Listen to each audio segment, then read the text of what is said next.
works this time. How do we do it early days? Of course now it works. Okay. I think it's because I didn't reset the stream key. For I some reason. know some other key before. Okay. Yeah, it was something else. It was maybe the old stream key, so it just didn't read it for some reason. But Awesome. So we're on. We're on now. I gotta go Good in stuff. and delete the old one. Hold on, because this my old one. It's, Joseph, it's like watching my dad try to set up his new TV. Yep. But worse, because we're not your dad's age. But worse. The good thing is that I am going to be a dad, so I do have that excuse. Let me go to my channel. I got to delete the old one because it's just like 5 seconds of us dicking around. Maybe someone wants to watch that. Nobody wants to watch it. Watch it be like my top viewed video of all. Oh, yeah. Here we go. Good. Yeah. I'm live. Yeah, you're live. Yep, all good. Okay, so waiting for my smoothie to get here as well, so maybe that's good. That well, the smoothie's still not here. The guy is going around in circles. Bro, it happens all of the time. You know, Smash Burger is literally. If I walk to Smash Burger, or Smash, yeah, it's called just Smash, right? It's like 3 streets away from here. Yeah, it's like maybe like at most 10 minutes. Yep. It's like 5 minutes away. Yet it takes the motorcycle guys like 15 to 20 minutes just to get here. Let alone Smash is they're really bad too about making food fast. This guy's been circling for like 10 minutes everywhere except your place. And it's not hard to find. Well, I do on mine when on my Rappi, like I have exact how to get here. Yep. I'm like, it's a little street. Like it's only a through street. And it's the only 5-story building in the middle of the block in front of a pizza place where you see a bunch of Rappis, like literally exactly. You got perfect instructions. Yeah, because before they would literally like be parked up there and I'd have to like walk out, like meet them at the corner because they can't come back. They're all lost. They're like, I don't know where to go. But it's gotten better. And they still can't find it. Yeah. This guy's driving away from even the restaurant now. Where the fuck he might be delivering a different... a different one? Yeah, that's what happens. He's heading to my address. They lie. They lie. Guys, good news. I've lost 6 kilos. Can you believe that? Yeah? Yeah. Like this shirt, I used to not be able to wear it. Why? What have you been doing? Well, I stopped eating. Yeah? Like a fucking monster. Okay, why? And, why? Why? You're trying to be a fit man for some reason? Or? Well, yeah, I'm trying to get back to the weight that I was like 2 years ago, which is about 97 kilos, 96 kilos. About 215 pounds. Yeah, I was 104 kilos. Okay. I'm 98 now. Just from sitting at the desk, just working and live for streaming 2 years. Yeah, doing nothing. for 2 years doing no work. I mean, no working out, no exercise. Guys, let us know if the audio should be good, but if in case there's any... Yeah, let's not do that again. Yeah. Oh, so guess what? We got Sam Akonda here. Okay. I met Sam Akonda at iWay the other day. Okay. And I didn't realize that Sam is actually Mike, who I've known for a long time. Oh, really? And he's like, Andrew, I want the elite service. Yeah. And I'm like, you got it, Sam.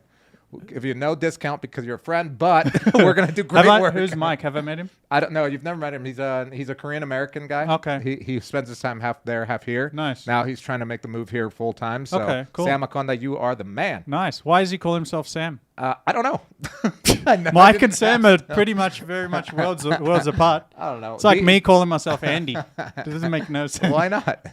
DJ Muñeco, what's up? Oh, you know, I had a Chinese friend in California. His name was Tian Yuan Wang, but he went by Kevin. Yeah, that's all the Chinese names, you know that? I'm like, where'd you get Kevin from Tian Yuan Wang? I think they just have like a list and they just pick like them, whatever it's sounds always good. Like names from the 50s, like George or something Steve. like Steve. It's just the most bland vanilla names of all time. But it's cool. Yeah. Oh yeah, like our Korean friend here that owns the Korean spot in Laureles, Opa. His name is Sang-min. Okay. But he goes by Brandon. Okay. I mean, nobody's gonna remember Sang-min. Yeah, I did. Hey, have you ever watched any Korean movies? I've watched a ton. That shit is crazy. My favorite is probably Old Boy. Yeah, that's a good one. That's a great one. Have you seen the one called Forgotten? Forgotten, yeah. That's a great. I watched that the other day and I was like, oh my god. You know what I don't like about those? Well, I love everything about them, but one thing that I don't like about them and Japanese movies, I've seen some Japanese movies are fucked up too. They're like 4 hours long, sometimes 3 hours long. Yeah. It's like, there's this one sci-fi one. I got to send it to you. Okay, It's, yeah, like, send it really to me. good. Yeah, I love those ones. Big Dave, how you doing, Big Dave? Hope you're having a good day. Mohammed Khan, what's up, Mohammed Khan? Sanchun, what's up, Sanchun? ¿Qué más, pues, parceros? Sam A, how you doing, Sam A? Hope you're having a good day. Medellin, I met Medellin as well. Okay. At Iway. Medellin. Iway is the meetup spot, That guys. is a spot. By the way, tomorrow we have the first Medellin Buzz meetup, and you guys are invited. If you're in Medellin, we're meeting up tomorrow at 7. Go to the Facebook page. It's linked in the description below. We'll all meet, make friends, and have a big orgy. Mike, how's it going? Mike, hope you're having a good day. Frisbee fried chicken. Johnny, what's up, Johnny? Audio is great. Thank you, Johnny. Appreciate it. Andrew is 6 foot considered tall in Colombia? I would say, what do you say? You're 6 foot. Yeah. I'm taller than most tall. people. He can change light bulbs here. Victor Rand, what's up, Victor Rand? Jerbo, what's up, Jerbo? Dímelo, Andrew just landed today in Medellin. Let's go. You approached the girl. She was an 8.5 out of 10. Got her WhatsApp. Number 1 red flag, no WhatsApp profile pic. Continuation. You can only type a certain amounts of characters, or what? Okay, hold on. There's Or more. did he do that for dramatic flair? This is amazing. I'm captivated by it. Second red flag. She has 2 pics on her Instagram. 25-year-old got 2 pics on social media, and her Instagram bio says what? Inversionista digital. Blocker. Okay. She's a digital. Well, fellas, this is how you avoid getting scopolamine. Well, I mean, you're not gonna get randomly. I mean, He said spocalamini. Scopolamina. Spocalamina. Stop being thirsty. Know when to walk away. See you tomorrow at the meetup. Let's go. See you tomorrow. You're going to have a full crowd tomorrow. Yeah, we have over 30 people coming, so that's going to be good. That'll be fun. What's up, Glenn? How you doing? Hola, amigos. I appreciate you guys. I appreciate you, Glenn. Sam Chun says, Iway is cool, chill bar. I love it. It's my favorite. If I owned it, it would be amazing, guys. My Rappi driver's driving to Bejo now. For some reason, he's complete. Look at this shit. He's fucking gone somewhere else. My God. So let's not wait for him. Let's get kicking, Andrew. I would like to get started with announcing what we're going to do today. Do you want to tell everybody? Sir. While I just find All right. So first of all, foremost, this is for the YouTube video. Welcome. My name is Andrew. What happened? I'm surprised. I didn't know the mic was so close to me. Welcome, guys. My name is Andrew, and this is the Medellin Buzz. Today, I'm here with AK of AK Joel's Colombia. Yeah, and we are going to be taking on the top 10 questions from our YouTube channels. Yeah. 5 for mine and 5 for yours. Very informative. I've got to pull mine up over here, but that's what we're going to do today. How have you picked your... Let me tell you how I picked mine. You tell me how you picked yours. I picked Sounds mine because I tried to pick the ones that would be most helpful to the general population, right? So I didn't pick very like niche questions. No. I picked more questions that someone might watch this and might be like, oh, that was awesome. I found that very useful. What about you? I didn't pick like that. Okay. I knew you wouldn't pick like that. What did you do? Hold on. I'm showing you right here. So I went here and contained questions. Okay.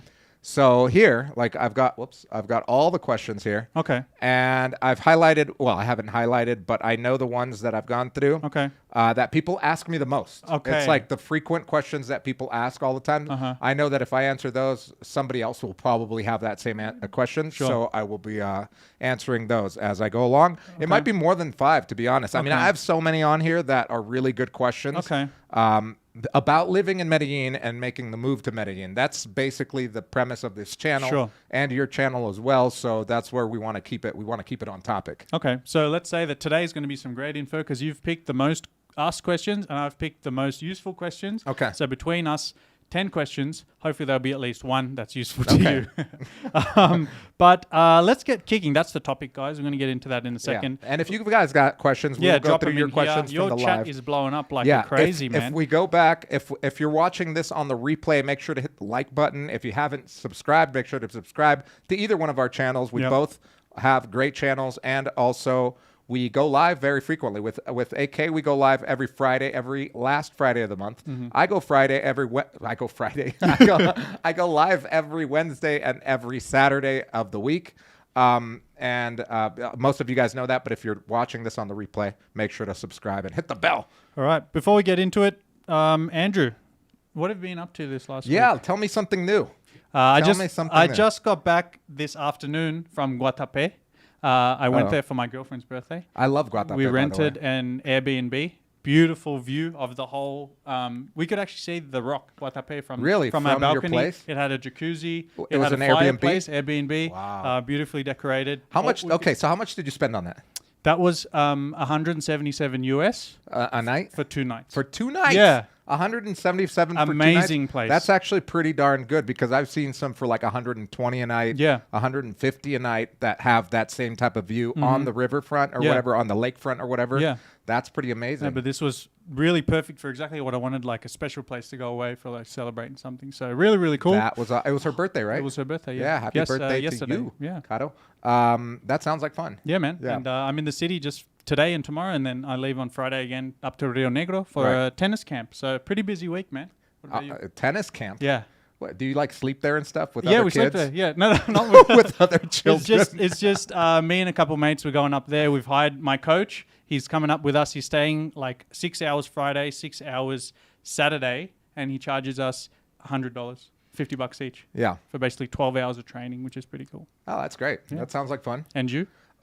There's been a lot of shit going on. A lot of good stuff. Well, first of all, I already told you I lost like 5 kilos, 6 kilos in the Okay. last like 2 months. see why here you got the Yeah. He's like, what is this doing? weightlifting here Dang. next to his chair. That's heavy for you?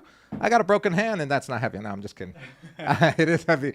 But yeah, I literally have been working out while I work here. And obviously I go to the gym after work instead of going to the bar after work. I've been going to the gym. That'll do it. That'll It's a help good you lose the replacement. weight. Yeah. I've cut off the bar, not completely. I Okay. can't do that, guys, I mean- because living the semi-retired life Yeah. involves going to the bar and making new friends, chatting up the waitresses and bartenders, etc. I assume that you having a long-term girlfriend now and about to be a dad, the bar life is not going to be. She's not going to be happy with that I for very asked long. the owner at the bar if I could bring my baby, and he said it was okay as long as Okay. he's outside. No, I'm just kidding. But I feel like any partner would eventually get upset about the bar life. No. So you might have to change that a little bit, eh? Yeah, I mean, I have been changing it. I only go on the weekends, or right now just for football, really. And, Okay. And Football's football's almost getting limited. over. Yeah, only 2 But weeks left. Basketball's going Baseball into and the hay. basketball Yeah. and European handball. I'm sure you'll find something to Yeah, go and there's watch. always something to go. But yeah, so that's been the new thing with me. On top of that, just been working a lot on the digital marketing company has just going bonkers. The beginning of the year is always the same for digital marketing. If you have digital marketing clients, usually the last quarter of the year is where it goes slow because they need to report to the board of directors that they've got a gain, so they reduce their marketing spend, and then January, boom, it goes right back up, if not even more, because they want to hit the ground running for the new year, investing as much on marketing. So we've been really busy. It's been good. The Airbnbs are all booked up until like June this year, which is amazing as well. And yeah, the Medellin Masterclass is going in full swing, guys. Make sure to check out the Medellin Masterclass. We've been working really hard on that. And We got a lot of students signed up in the last since we went live. I'm going to talk on them a bit later. But yeah, very so exciting. you've been killing it. You've been just doing been well. very Good. busy, but very good. And Yeah. I've been doing the lives every True. week. 2 Yeah, lives you love a your week. live streams, eh? I love my lives. You love your live streams. I love all my peoples. Hey, let's get cracking. Let's get cracking. Question 1. You know what would be interesting? If you asked me your questions, I asked you my questions. What do you think? Okay. Yeah, does that sound good, guys? Yeah, there are some that might be directed to me, but I think you can answer them Ask too. it, and if I don't know the answer, I'll just make something Okay, so up. you go first. Okay, here's a question. Let me tell you. Question 1. Best questions of the week from our subscribers, our loyal subscribers. Number 1. Yeah. So this was in a video that we spoke about why foreigners aren't safe in Medellin. Okay. And Kay Lee, FU, 3 points is her name. Okay. She said, what about female safety? I'm Canadian, have blue eyes, and I'm quite tall. I don't mean it with any disrespect. A lot of these videos discuss safety with dating or men looking for women. I lived in Ecuador for a while and lived in Bogota in the 90s as a child, like you. Ecuador is not Colombia, and I'd be interested to hear about safety for female women outside of the don't be flashy or take your phone out, etc. Thank you. To summarize, Yeah. safety for women in Medellin. Yeah, so safety for women in Medellin is safety for women anywhere in the world, including New York, San Diego, San Francisco. I think women just have a better sense of safety and a better sense of how they carry themselves and when to not go out alone, where not to walk alone, because they deal with this their whole lives, right? Since they're kids, hitting puberty and walking down the street and grown men hitting on them and looking at them all weird in the malls and stuff. That's literally, you carry that over to Colombia and you're fine. I know many gringa friends and foreign friends from other countries that are females, including like Iranian friends, people from Persia. Your sister, too? Yeah, my sister's been down here and she moves on her own, but she knows. And she doesn't live here. She only comes to visit, for months at a time. But she knows how to move because it's the same thing that applies down where she's at in Southern California. Yeah. Where it's like if it's late at night, you take an Uber instead of trying to walk, a mile home. Yeah. Especially after a few drinks and you have a purse and you've got a cell phone.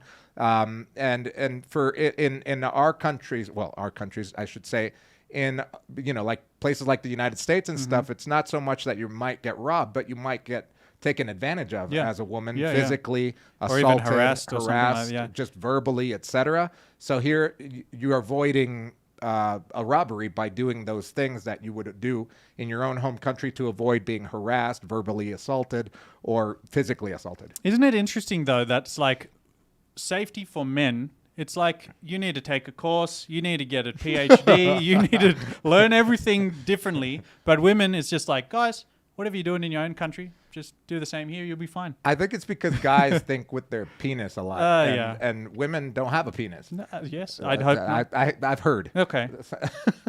But you know what I'm saying? Like we guys... Don't group me into this. No, but I mean, there in a sense, we feel a sense of security being male and being, for example, from living in a first world or in a developed country like the United States or Australia. You feel like I'm a guy, so I'm kind of like the top of the food chain here and I'm safe. There's really not much going to happen to me. Although you were more of a minority and I'm more of a minority in those countries where we have a little bit of our guard up. So imagine a white male coming from one of those countries. They're the top of the ladder, right? The top of the food chain. So coming to a place where you're kind of at the bottom of the food chain, it's a big change and it requires you to actually watch videos. And do a lot different than what you I've had actually a lot of women comment on videos and on Facebook as well. I've seen that they're like, it's so nice to go to a place and just nobody is looking at us for that kind of thing, it's pretty cool. But that was question 1. I hope that answered it well. That was a great question. Yeah, that's a really good question. Let's say hi to some of the people here. Go to question 2 first. Let's keep moving and then you can say hi. Sure. Question 2 for you. Oh, question 2? Sure. Okay, so this one here.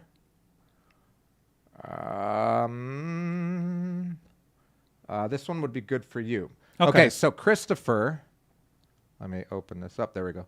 Christopher House. He asks, are the Coffee Triangle cities safe? Manizales, Pereira, Armenia, Colombia, for an individual to live in long term, thinking about getting residency. And I want you to kind of talk about safety compared to Medellin in those areas and what the difference is between those two areas. Okay, well, first of all, I never heard anyone getting drugged and robbed in those cities. Okay.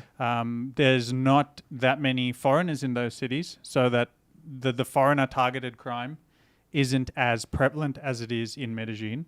Honestly, I've never heard of anything bad happening in those cities, and it's because it moves at a different pace, not as many foreigners, it's slower, it's more relaxed. That's why you'd go to those cities. I mean, for me personally, too slow. But for many foreigners who like that, just hanging out, relaxing, bit cheaper, cost of living, those cities are beautiful. Right.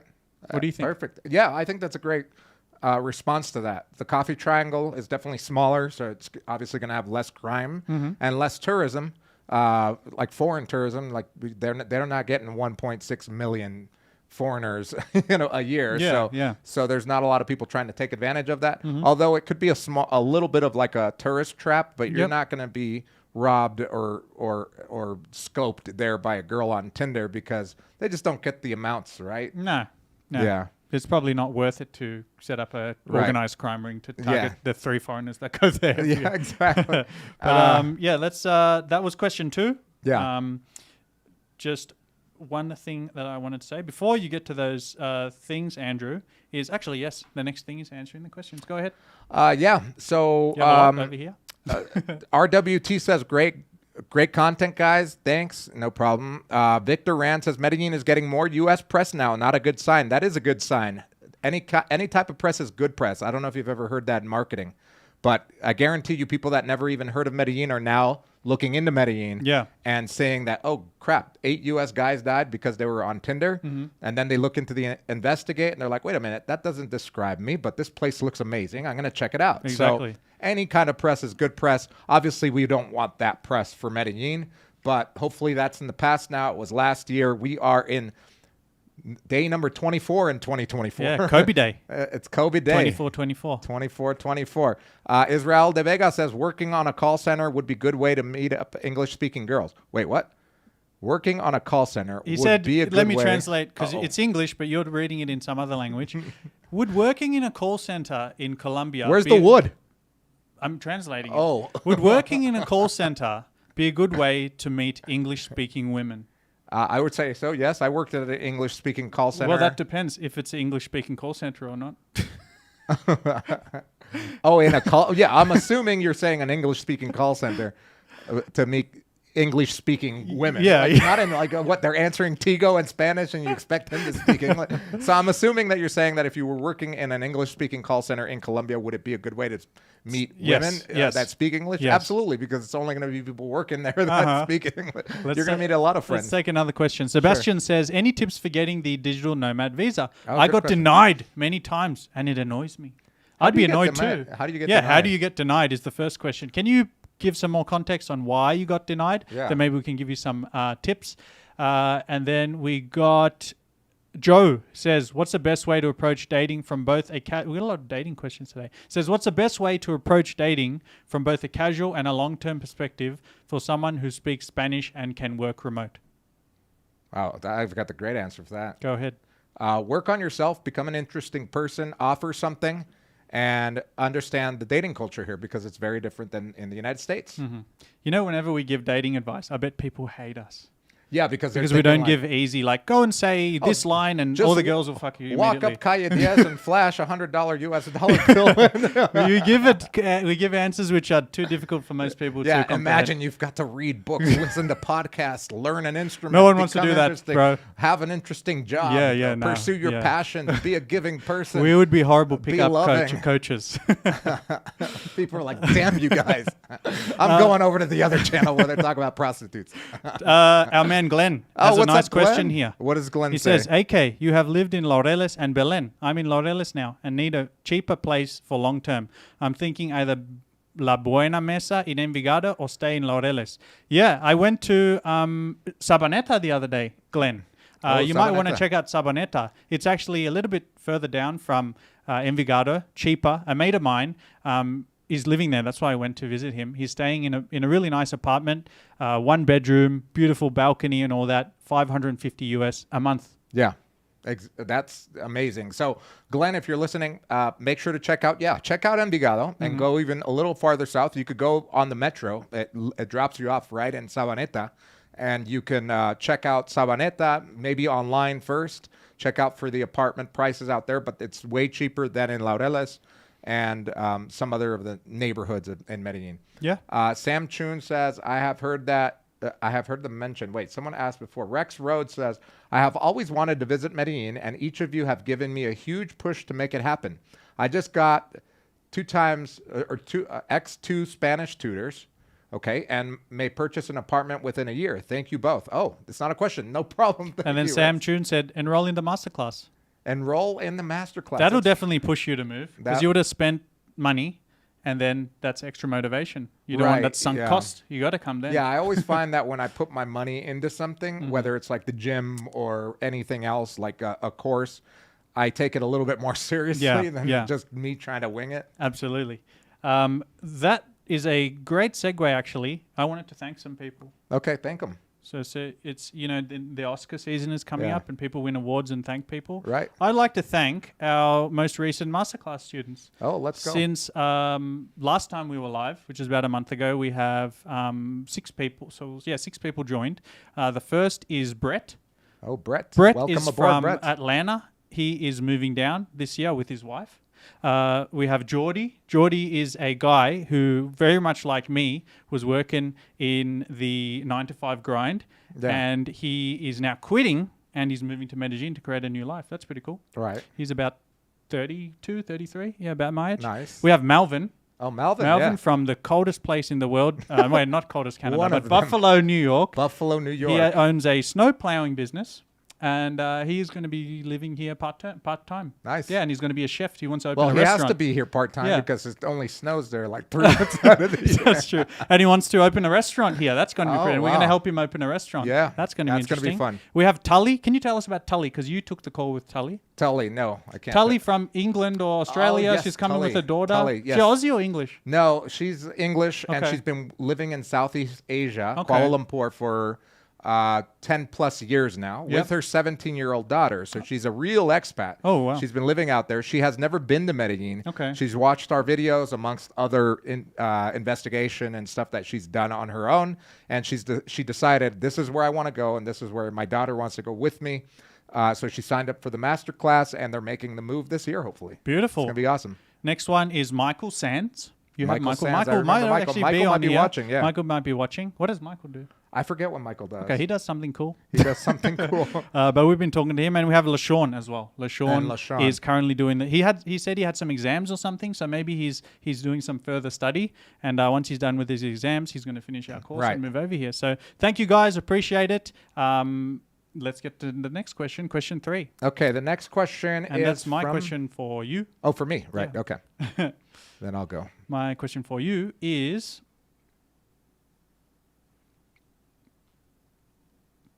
This is a long one. Hey, Michael Sands said hi, by the Oh, way. hey, Michael. What's up, Chris, too? This is from Paxcule. It's a very long message, but let me just summarize it. Her mum is from Colombia, but they grew up in the US, like you. Okay. Her mum wants to move back to Medellin, Okay. and she's wondering what is a good area for her mum to stay in. Her mum obviously is Colombian, so speaks Spanish and stuff, but she's concerned about safety. Her mum hasn't been back to Colombia for 3 decades. Wow. Can you recommend a place to try out? For me, safety is a big concern. She has a disability, so I want to be sure she can be independent, but also safe in her surroundings. Thanks a bunch. Okay, we'll get to that answer here in Yeah, a your second. bell's going because off? That's your rappy. How do I let him in? You just answer the phone, and there's a little key button that's kind of whited out because I've touched it so many times. You open that, tell them that it's open, and I usually will run down and grab it because sometimes they take their sweet time. Don't worry, I'll keep entertaining everybody. I'll just do the song and dance. But that's a really good question about people that have not lived in Colombia for many years and maybe living abroad somewhere. Obviously, safety is a huge concern for those people, including my parents. My parents haven't been back. My mom hasn't been back to Colombia for more than 36 years because her papers haven't been filed correctly and she's not legal, so she can't leave the country. And I can't go there, so I haven't seen her a long time, 14 years now. My dad has come to visit because everybody in our family is fine now as far as legalization is concerned, but she is not. So she wants to come down here now that I'm having a kid with my dad and basically live their life, the rest of their life, and retire here and proceed with their legalization process, but from here. So as my parents are moving down here, I think the best areas for someone that's older and that doesn't want to be walking up hills or walking up and down stairs in an apartment. Obviously, you're going to want to have an apartment building that has an elevator. And as far as safety is concerned, we all know that Envigado is probably the safest neighborhood in all of the metropolitan area. And it's also very easy to get around in Envigado because it's particularly small. It's not a giant city. It's just a small, almost like a small neighborhood. There are little neighborhoods within Envigado. So depending on where you live, you'll be able to walk to the grocery store. You'll be able to walk to cafes, mini markets, even shopping, even going to the big mall called Viva Envigado. So I would suggest starting with Envigado. And if they don't like Envigado for some reason, maybe looking at Sabaneta. A lot of Colombians that have lived in Medellin for many years, they decide to move down there. So basically my suggestion is go to Envigado. Envigado is a spot. Yeah. Did you talk about it, how it's flat and mum can walk around too? Yeah, everywhere, and also it's really safe. Beautiful. Okay, so Jacob Morales, here's a question for you. Okay. Jacob Morales asks, I'm planning to move down to Medellin from New York with my husband and want to start knowing how to rent an apartment and what type of credit do we need to get a car. Thank you. So he's moving down. Yeah, He wants to rent a car. right. I would say, first of all, ask yourself if you really want to drive here. Okay, yeah, that's a good question. Because, as you know, Ubers are like $2 to Yeah. $5 to go everywhere. Right. And driving is an absolute nightmare. Not relaxing at all, not like driving on, Highway 1 in Right. the US. People everywhere, they don't really respect the rules. Moto drivers zipping in and out. It's more stress than it's worth it, in my opinion. Right. And in the second part of what credit do you need, I don't know. You tell me. Well, I mean, if you want to buy a car on credit here, yeah, you need Colombian credit. Okay, so same as a house. Yeah, just Same kind as of like buying in a house. Yeah. So basically, you can't get it if you're foreigner, yeah. unless you build up like 4 years of credit building it. Okay. Exactly. Okay. So yeah, you're either going to buy it cash, probably something used for. You could get like an old, Ford Explorer or Ford Escape, not Explorer, but Yeah. a Ford Escape, like 2004 Ford Escape. I know because I've been kind of in the market for these for about $10,000 US. Cars And are expensive here. yeah, that's way more than you would in the United States. But granted, those cars last forever. I mean, if you buy a 2004, 2005 Ford Escape here, you're probably not going to be driving it all around every day. And when you do, you're probably going to go very short distances. So it could last another 10 to 20 years, really. But yeah, cars are expensive and more expensive here. And I think you touched on a great point. It's like, what do you even really need a car? That's the big question. That's the first thing I looked up before when I started to decide living in Medellin. Right. Because I was in Mexico for a year and a half and I had a car there. I picked it up in San Diego for $2,000. Right. It was a like a mini SUV. Loved Right. that car. So I thought, hey, I'm going to get one here as well. I looked and there was only a shit box. Shit boxes for $5,000. I was like, I'm not spending $5,000 on this tiny little broken apart car. So I just never got one. Right. And I'm glad in the long In run the long because run. it's just too stressful, man. That's why. So what I've been looking into, by the way, Mike, to buy a car, is to get into a lease program. Okay. Like with an option to buy. That's usually better because your monthly payment isn't going to be through the roof. It might be like $300 a month or something. Obviously, it's relative to what you have as budget. But let's say you could get a newer car for about $300 to maybe $500 on the high end for a car that's newer, like maybe 4 years old. Yeah. And you could keep paying it. And then at the end of the year, you could say, okay, I want to upgrade. Or you could say, no, I want to keep this one and have the option to buy through Like a lease. traditional financing, et cetera, in the future. So they have those programs here. That's not, a lot of people, even Colombians, don't know that what leasing means here. But they do have lease options to buy here in Medellin. So that could be a good option for you, Mike. Yeah, cool. So that was question 4. Yeah, Andrew? that was question 4. Let's get to some questions. Live questions. Yeah, some live questions. What's up, Chris? Mike says, could I buy a decent apartment with $50,000 US? Depends where. Yeah, you can find. Depends where. It depends on your definition of decent. Like if decent mean in Colombian terms, decent. Yes, the answer is yes. But nice furnished like the ones that you show on your channel? Yeah. No. Yeah, exactly. So And it's going to be pretty small probably for 50,000 unless you go out. yeah, if you go out, you could definitely find something decent. Which estrato would you say would be doable for 50,000? Yeah, for 50,000 in the metropolitan area, you're probably looking at a strato 4 and below. Okay. And just remember that's below the threshold for getting the real estate visa. So Right. that's not going to work. Yeah. Let's see what else we got here. We have, you look at your questions, we got Chase. He says, I'll be arriving in Medellin on the 27th of this month. Can you speak about access to healthcare, please? Yeah. I'm interested in finding a great doctor just for general health and maybe a dentist. Yeah, you want to talk about the healthcare coverage that you have, the Sura, what's it called? yes. Sura Elite Platinum? Yeah, global. Global. Yeah. Mm-hmm. Yeah, so Sura Global, I'm 43 years old. I'm on my plan right now. I don't have my girlfriend that's pregnant with my kid right now because that's been a process to get her on, and it's going to be more expensive, obviously. But for me, 43-year-old guy, no history of any ailments or diseases or surgeries, even major surgeries, and no predisposition for anything, I pay about $1,300 a year for my top of the line Sura Global. That's like $110 a month. Yeah, about. Yeah, about. Okay. And you use it a lot? I use it. Recently I have for therapy on my broken hand. Okay. So like anytime I didn't like my first therapy guys, so I literally went on the app and sorry, I go on the computer. I don't use my cell phone app, but I go on the computer and I switch him out and I go to another one and set the date and just show up and he does everything and tells me what to do and then I come back. It's awesome. It's really easy to use, surprisingly easy to use. I answered that. We answered that in that manner because Chase actually said he's interested in finding a doctor and using it. But for other people, like say maybe more closer to my age, maybe a bit younger in the 20s, who just need it because it's mandatory now. Did you know that? For digital nomad visa, you need to have health insurance. Okay. But you could get the public one, right? The EPS? No, because it has to be private? Because you need a cedula to get the EPS.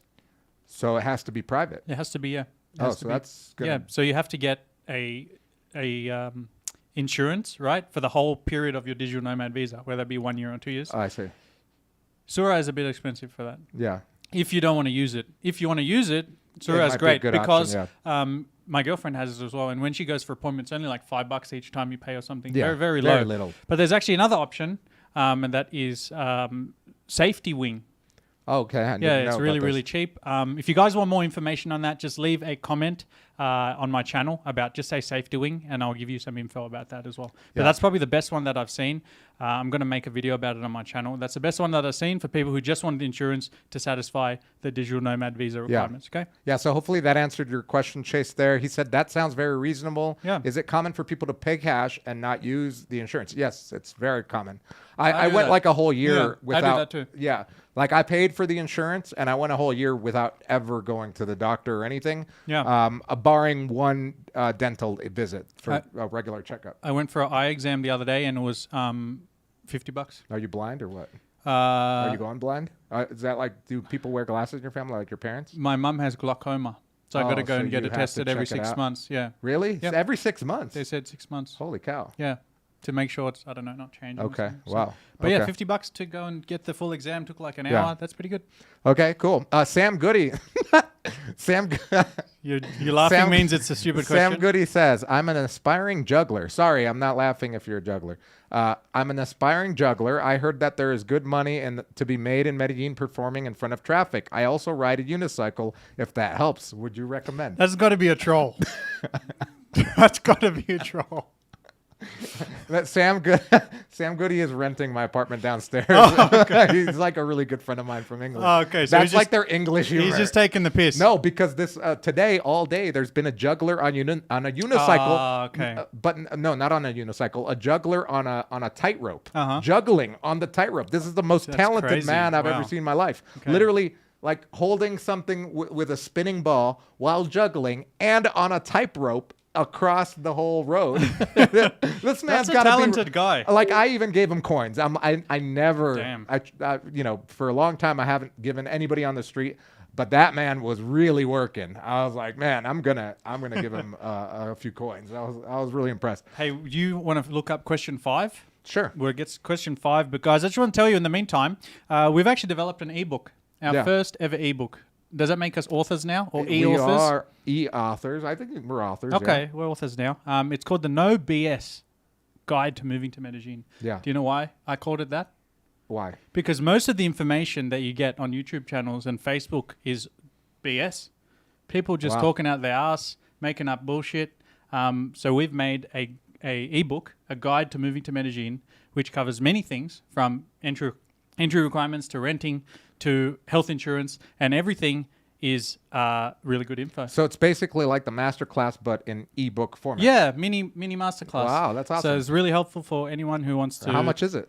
Free. It's free. Yeah, it's free. We're not making money on it. Why are we live? It's free. There's a link in the description. You can go there and you can download it right now, actually. And if you like to type, it's medellinmasterclass.com/checklist. Okay. Yeah. Nice. It's That's good. awesome. It's yeah. good. I showed you the other day. It looks nice, huh? It does look great, looks pretty guys. good. You guys got to check it out. It's Yeah, free. Why yeah, not it's- grab it? exactly. Everything you need to know. So grab that. With that said, question 5, Andy. Yeah, question 5 is one that's constantly. Well, I actually wanted to make a comment about what you said. A lot of the stuff that's out there on Medellin, a lot of it is BS, and we say BS and I say BS in the nicest way possible. Because a lot of these people are putting their time to put these videos together. I know how hard it is to make a YouTube video. But the problem is that a lot of these people that are making these videos have been in Medellin for less than 2 years, maybe, if that. And they're trying to tell people what it is like to live in Medellin without ever having purchased a property themselves, without actually hired a local before, or without having to maybe get a driver's license. Without here. knowing any locals even. Without even speaking Spanish speaking to or a local, anything yeah. like that. So it's you take it with a grain of salt. You could still get some gold nuggets, I'm sure, but if you want something very complete, Yeah. then you obviously go to the source, right? Sure. For example, one great source is, because I don't like to shit on people, it's David's channel. Okay. David's channel is an amazing source of information. Love the way that he does that. Same with DC Born Rob. Amazing source of information because they back it with he backs it with facts, News articles with and stuff. actually articles and stuff, so it's actually fact based. Okay. As opposed to some other channels where you might not get all that, right? Mm-hmm. Okay, so the next question. So this comes from a question on one of my videos about safety in Medellin. Okay. Bobby Kalani asks, why go somewhere where you need to watch your back 24/7? It's not worth it. Talking about Medellin. Do you have to watch your back 24/7? I don't know. Neither do I. Yeah. I don't understand the question. So they're saying since No, I they're understand. I'm fucking around with you, dude. Yeah. I think this is just people who have never been to Medellin. I get a lot of those questions too. It's like, avoid Medellin, you're going to die. These are people who've never been here or been here and done the wrong things. So they cry about it later, right?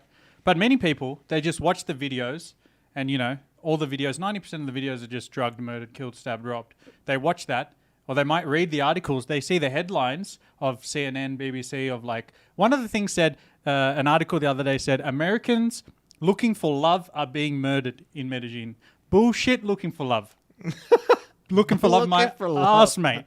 I guess looking to make love. Looking to make love, more likely, yeah. So people just read these headlines, which is sensationalized, and then they say, "Oh, Medellin's so dangerous. You need to watch your back. You're going to die." So yeah. I think no one who's been here, and all of our friends and all the people you meet, even at the bar, and the, let's say, intelligent people, Yeah. they don't think that way. So it's, I don't know. Yeah. I mean, I agree with that. It's just a matter of, if you've never been here, or let's say maybe that person has been here, and they were just paranoid the whole time, I agree. It's not worth it. Don't come here. If you're going to be I would hate to be anywhere where I have to constantly be looking over my shoulder because I'm afraid. Yeah. Right? You shouldn't come here. I shouldn't be here. Just go. How many countries in the world? 200. Yeah. Like, for example, I'm vegan, and a lot of people have told me about, I have thought about going to India. Okay. But I have heard and watched videos on how dirty it is, how chaotic it is, how polluted it is, the disparity between the poor and the rich. I'll never go to India. Yeah. That's not something I want to experience. You don't have to. No one's forcing you to go there. Exactly. So it's like, I have to go because I'm vegan. Yeah. Or I have to go to Medellin because these people are loving their city and they have a great time there. Yeah. Nobody's holding a gun to your head. Yeah, we don't care. Somebody might if you come, though. That's true.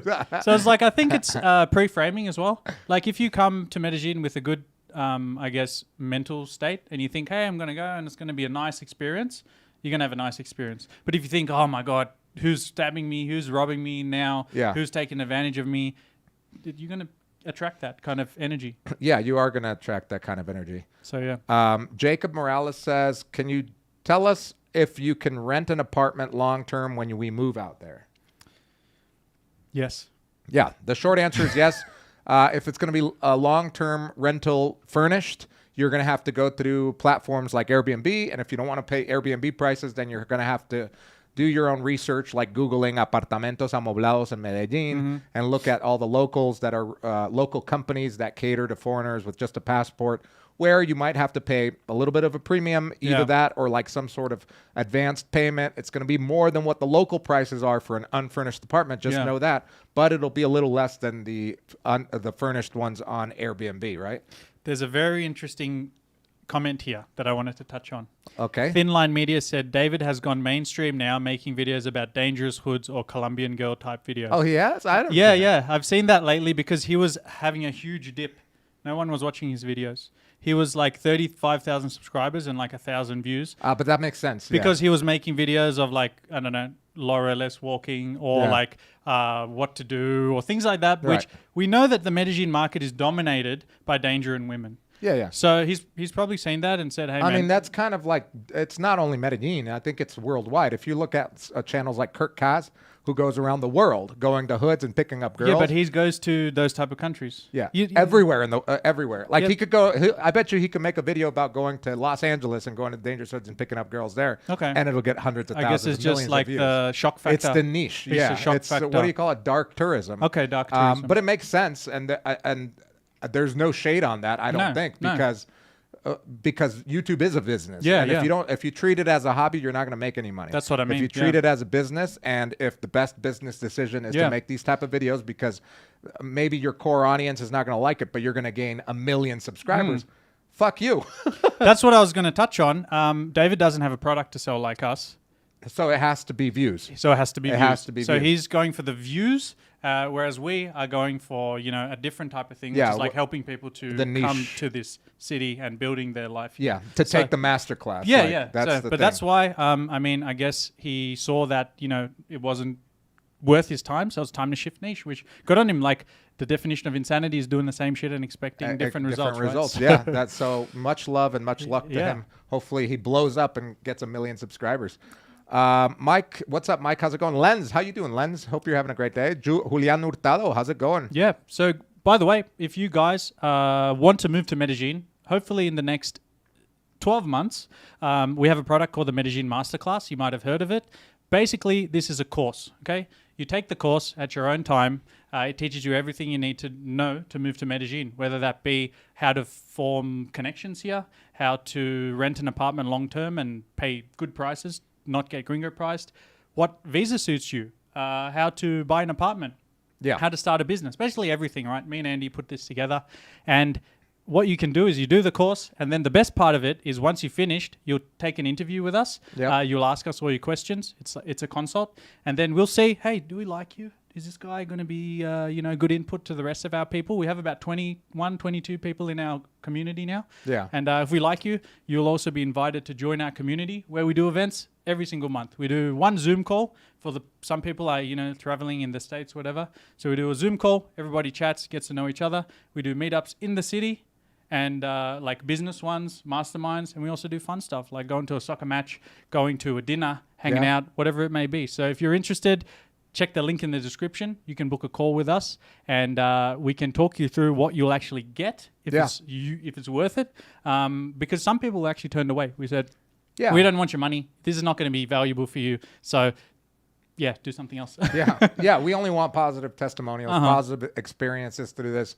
So we have to interview people and get to know them and see what their motives are and Yeah. also what they're coming with, right? A lot of people think, oh, I've got $1,100 pension. I'm going to be able to be fine. That type of person, it would be very iffy if they would be completely fine on $1,100, depending on their lifestyle, right? Yeah, absolutely. So, yeah, jump on that. Link in the description. Book a call. We'll chat with you, and we'll let you know if this is the best thing for you. Yeah. Right? Or else we'll recommend something else. Yeah, for sure. Andrew, let's get to the next question, my man. Yeah, I had your it turn. here. Yeah. Next question is...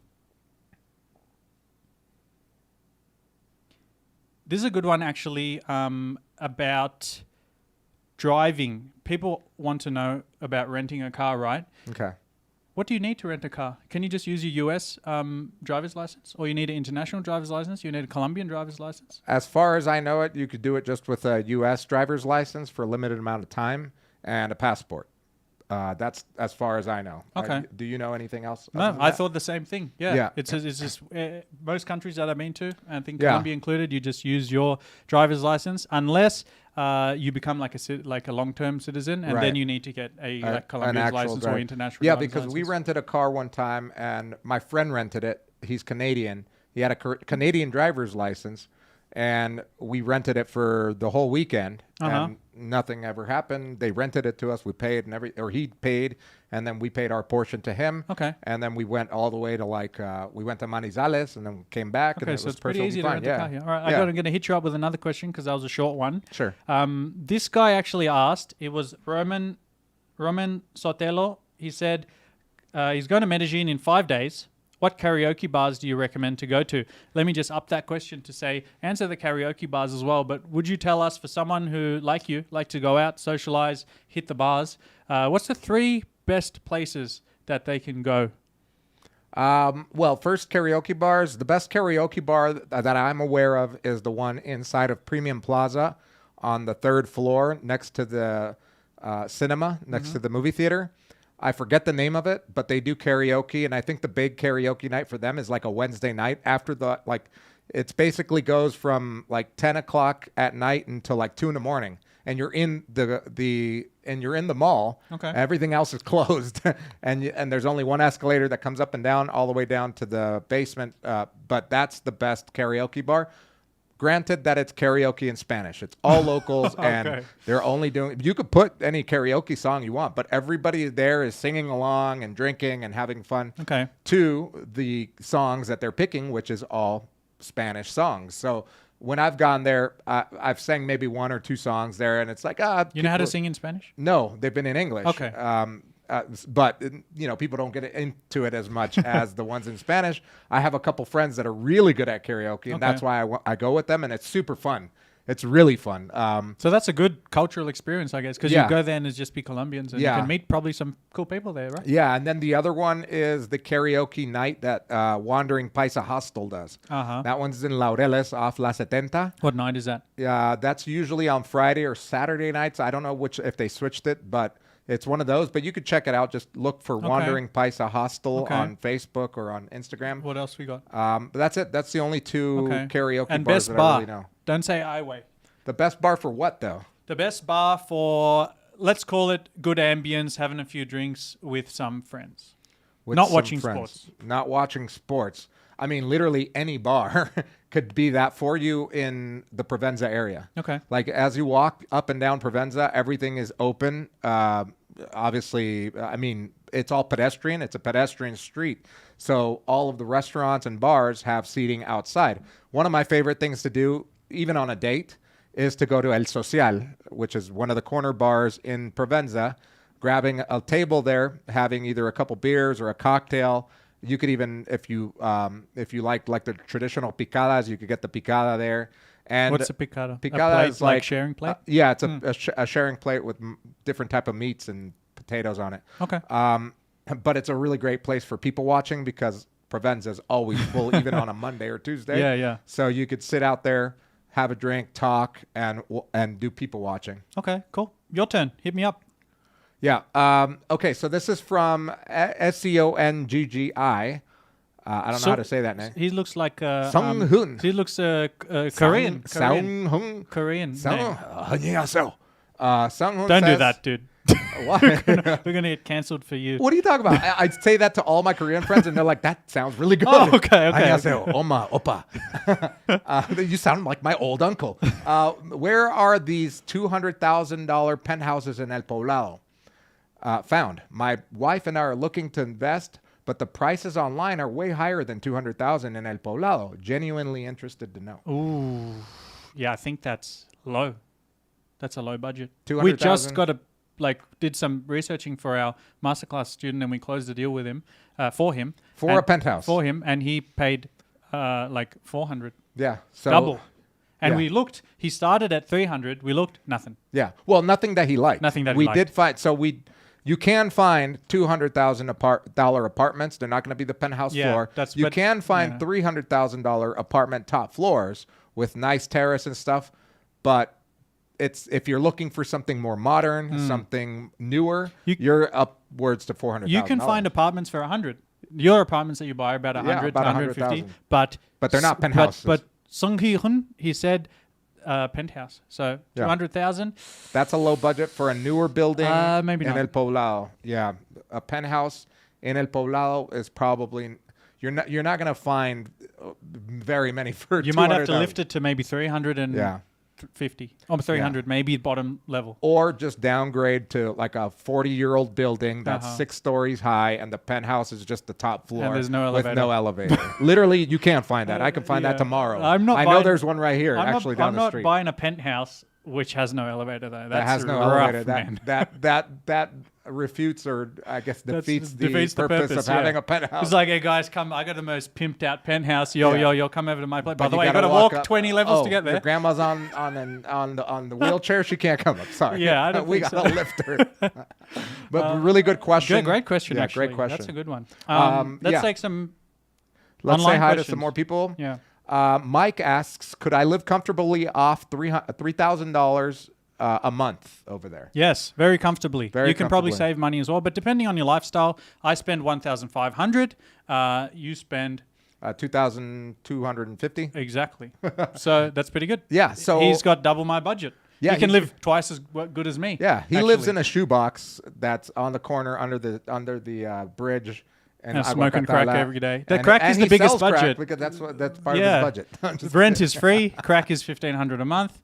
Good life. Oh my god, that's a lot of No money one for cut that into a short and post it please because clip there's- that. So wait, hold on. Oh, I was reading that. Yeah, you said 3K Oh a yeah, month. so 3K. So one of the best definitions that someone I've ever heard is I interviewed a Spanish teacher, David, from Spanish.Colombia on Instagram, and he said multiply your $3,000 budget times 4. Yep. So 3 times 4 would be $12,000 in the U.S. Would you live a comfortable life on $12,000 in the U.S.? That's how $3,000 feels in Colombia, as if you had $12,000 in the U.S.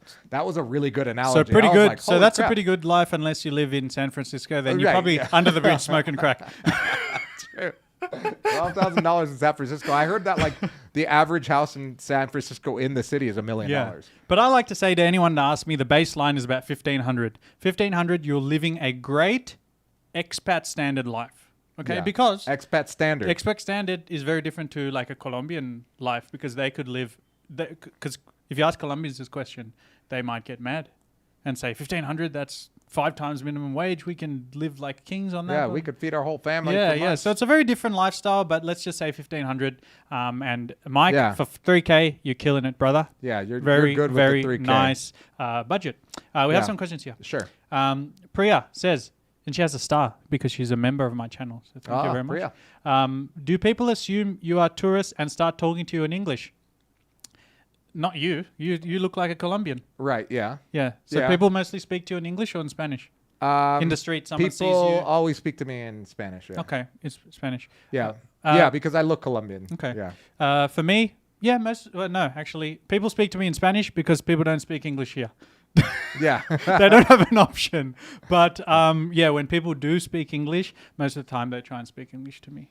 But then I just start speaking Spanish, and then they speak And Spanish. then they speak Spanish back. Yeah. Exactly. So I actually made a video about this. I'm going to post it in a couple of weeks. And one of the best tips that I can give you is obviously to speak Spanish, and not just to communicate, is because people treat you different. Yeah. Completely different experience you'll get because they'll be a lot more accepting of you. They'll just think of you in a different way if you actually at least put in an effort and speak to them in Spanish. Yeah. Yeah. So yeah, great question. We have another question here by Adam. He said, "I'm moving to Medellin next week, but not sure if I'm making a mistake. Am I leaving too many career options behind moving away from the US?" Great question. I feel like many people who have seen our videos and look, these guys are living a great life over there in Medellin. I want to do that too. Yeah. But oh man, I got this promotion coming up. I'm going to be making good money. I got the apartment. I got the car and blah, blah, blah. Right. What do you say to people like that, Andrew? I don't know. What would you say? I would say up to you, man. I'm not here to guide you on making big decisions in your life. I personally was 6 figures, had the nice car, great apartment in the best part of Melbourne, but it wasn't making me happy. I felt very trapped in that life. Every week was the same thing over and over and over. I'd only get, a few weeks of holiday to go and do what I actually enjoyed. And for me, that was traveling, meeting new people, living in different parts of the world. Yeah. So for me, I was completely trapped and I felt I was wasting my life away and I didn't want to live like that anymore. So I quit, I left, and now I live here and I love it. But yeah, that's a great answer. maybe not everyone wants to do that. Some people, yeah. I have friends who love the fact that they, they went to university, they got a job, and they just worked their way up the ranks, and they work 70 hours a week, and they love it. Yeah. So one size does not fit all. Well, and I think like that would be almost like what at least like 80% of the population in the countries that we're talking about, like Australia and the United States. Most people in those countries are happy with the lives they're leading, and and if they're not, they conform to it, or they just they get comfortable, right? And they're like, okay, this is it. I don't know anything else, because you don't know what you don't know. If you've never been to another country, most Americans, I think I was reading an article last month where it said that most Americans don't even own a passport. So imagine if you don't even own a passport, then you really don't know what life can be like in another country. Yeah. So it's not even on your radar. No. So you're not getting this kind of content on your YouTube. You're not getting this kind of information fed to you via social media. So you just conform to the fact that, okay, this is what life is for me in this lifetime. Yeah. And I'm just going to be happy with what I have. But yeah, if you're the type of person who loves the corporate grind and working your way up the ladder, this is probably not the place to do it. Because most people we see succeeding here are entrepreneurs, right? Yeah. And it's a great place for an entrepreneur, because I've seen many, many entrepreneurs, especially in early stages. What do you need to become an entrepreneur, Andy? You need money, right? Funding money to spend on advertising, and time as well. Yeah. Time to build your business. And it's very difficult to be building a business when you have all these expenses and costs over there in the US. Like for you, digital marketing business, how would that have gone if you tried to build this business while working 50 hours a week in the US? Yeah, it wasn't going very well. And spending times 4.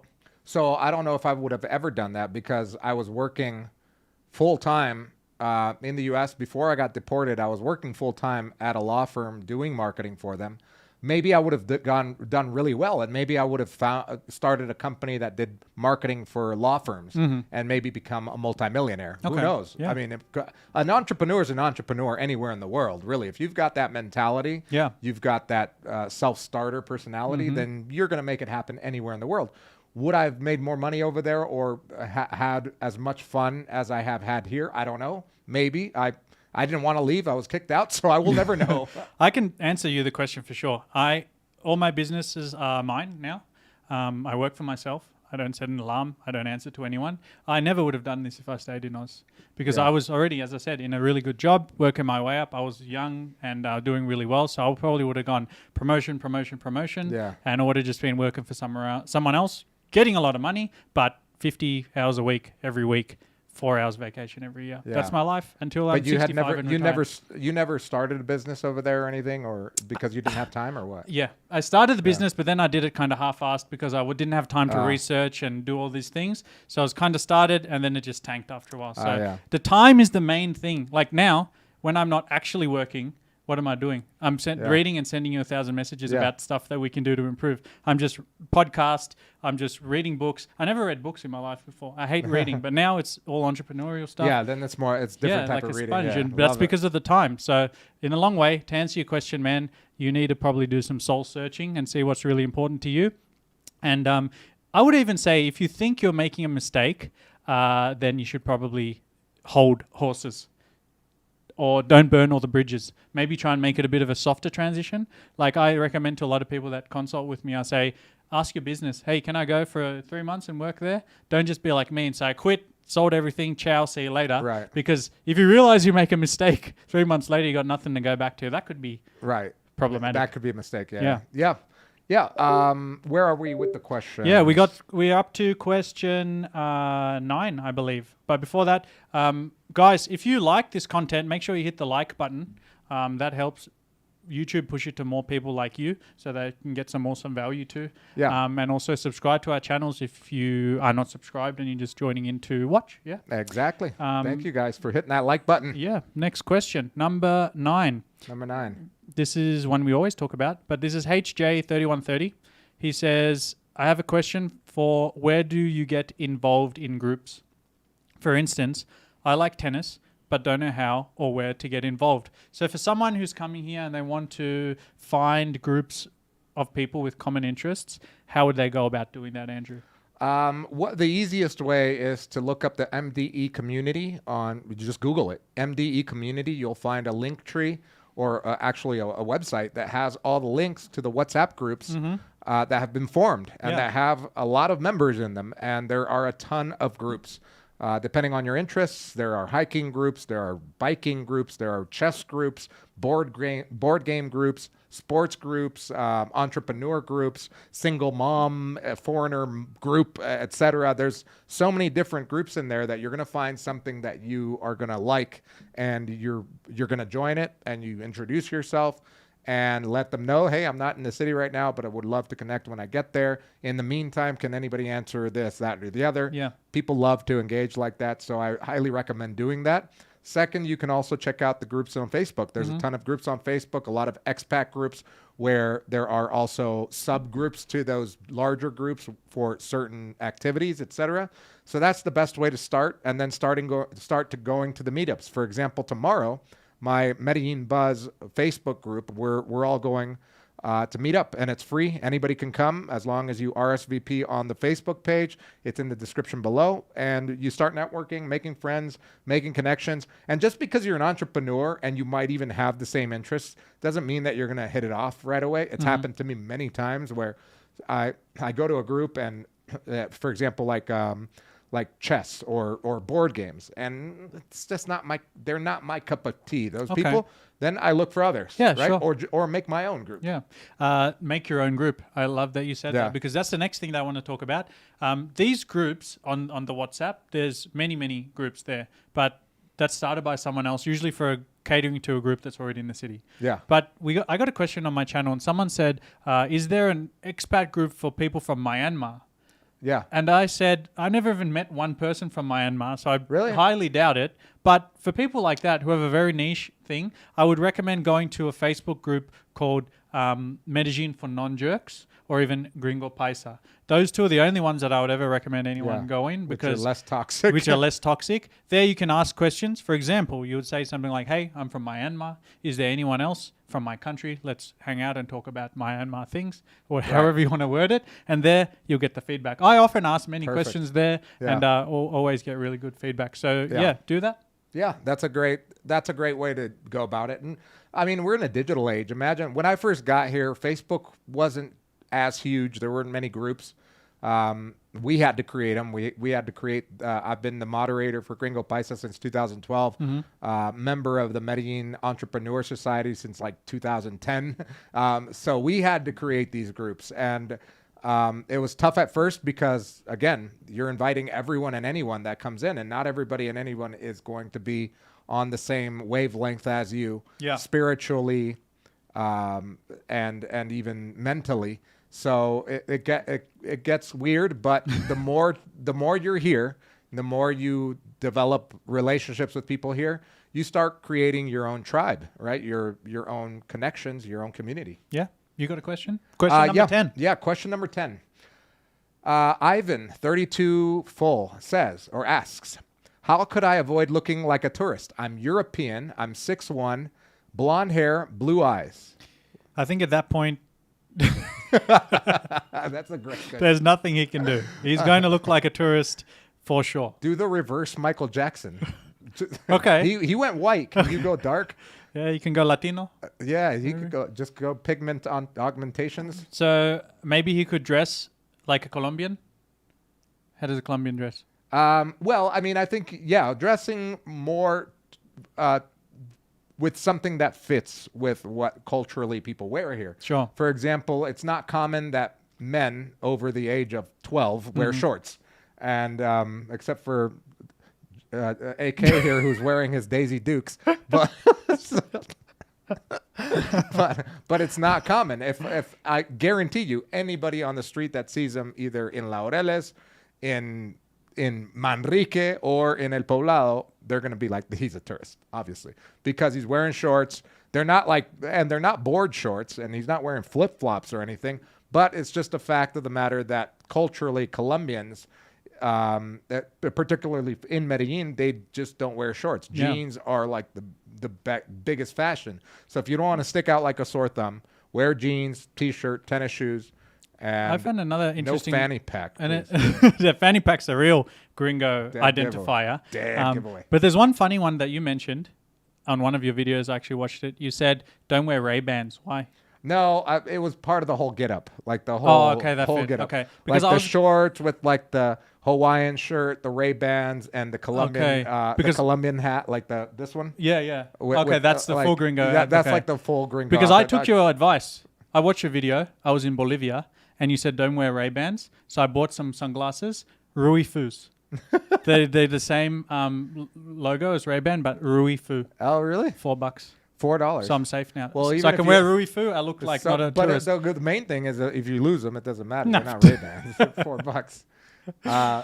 Yeah. So those are the top questions. Now we've got some more questions here. Actually, We got Geordie's dropped in. Jordy. What's up, Jordy? Geordie, you know who Geordie is? Jordan. Yeah, he's taking He's our the masterclass. Yeah. He's quit his job and said, "Fuck this! I'm going to Medellin." What a legend! We got to have him on the podcast, bro. We've got to have Jordy on the podcast. Once you get settled in down here and you got things going, cooking, we've got to talk to Jordy. He's basically joined the masterclass, said, fuck this. I'm leaving this country. I've got to leave this country. I'm going to go live out there, taking the masterclass now and making things happen. Yeah. That's a real game changer right there. That's some real balls. The real balls.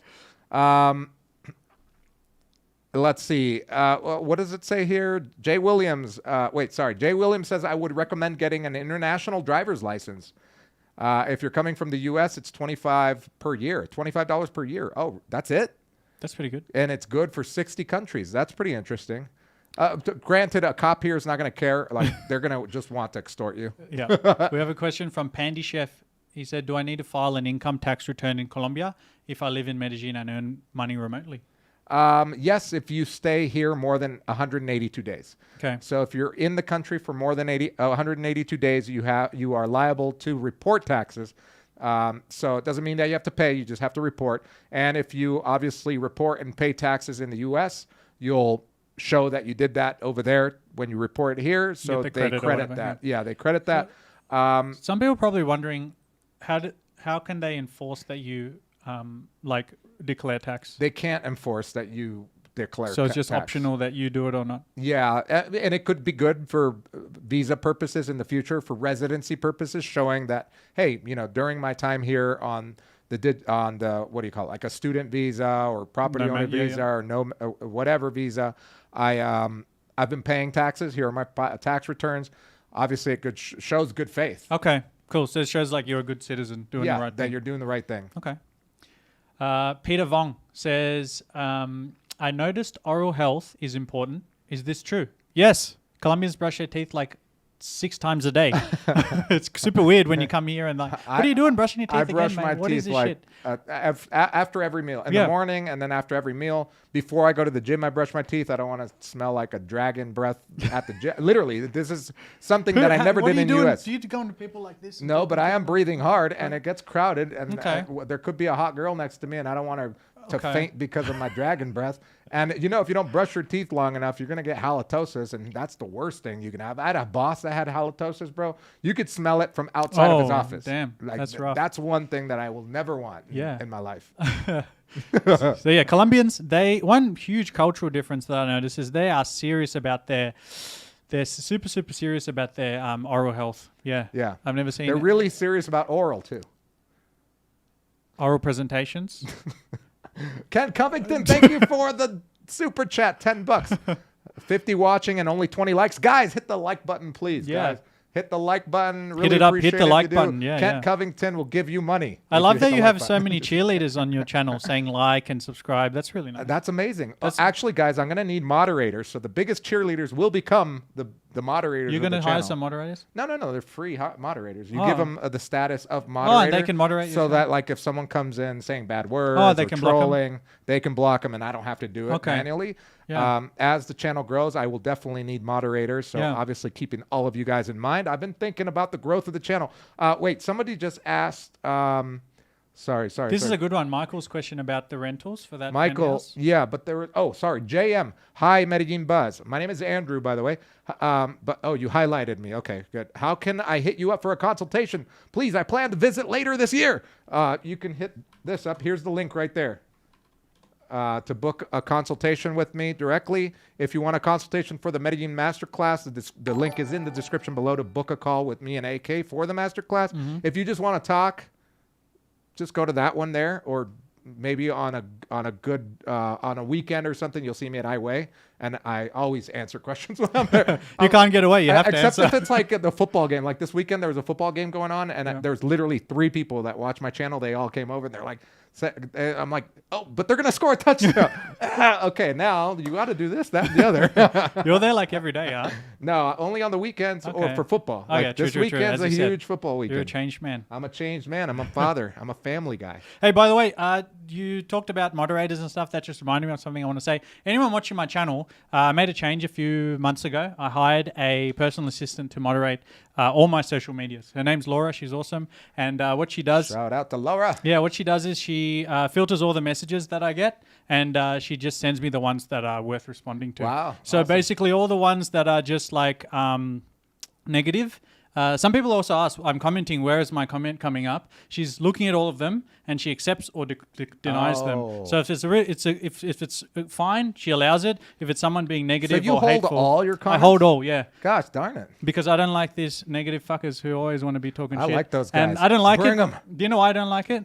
Because I'm trying to create something different. I'm trying to create a positive community. I agree, yeah. And a way for people to get away from all the negative stuff. How much do you pay Laura?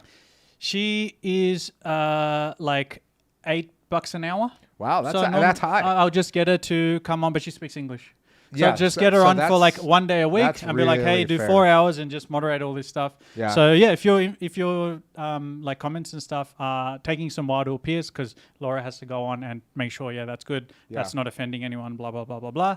And same with Instagram and stuff. You send me questions, emails, she's checking that and sending it to me. Yeah. I just thought, I'd rather be positive, spend more time making great content rather than just reading these bullshit comments and wasting my life.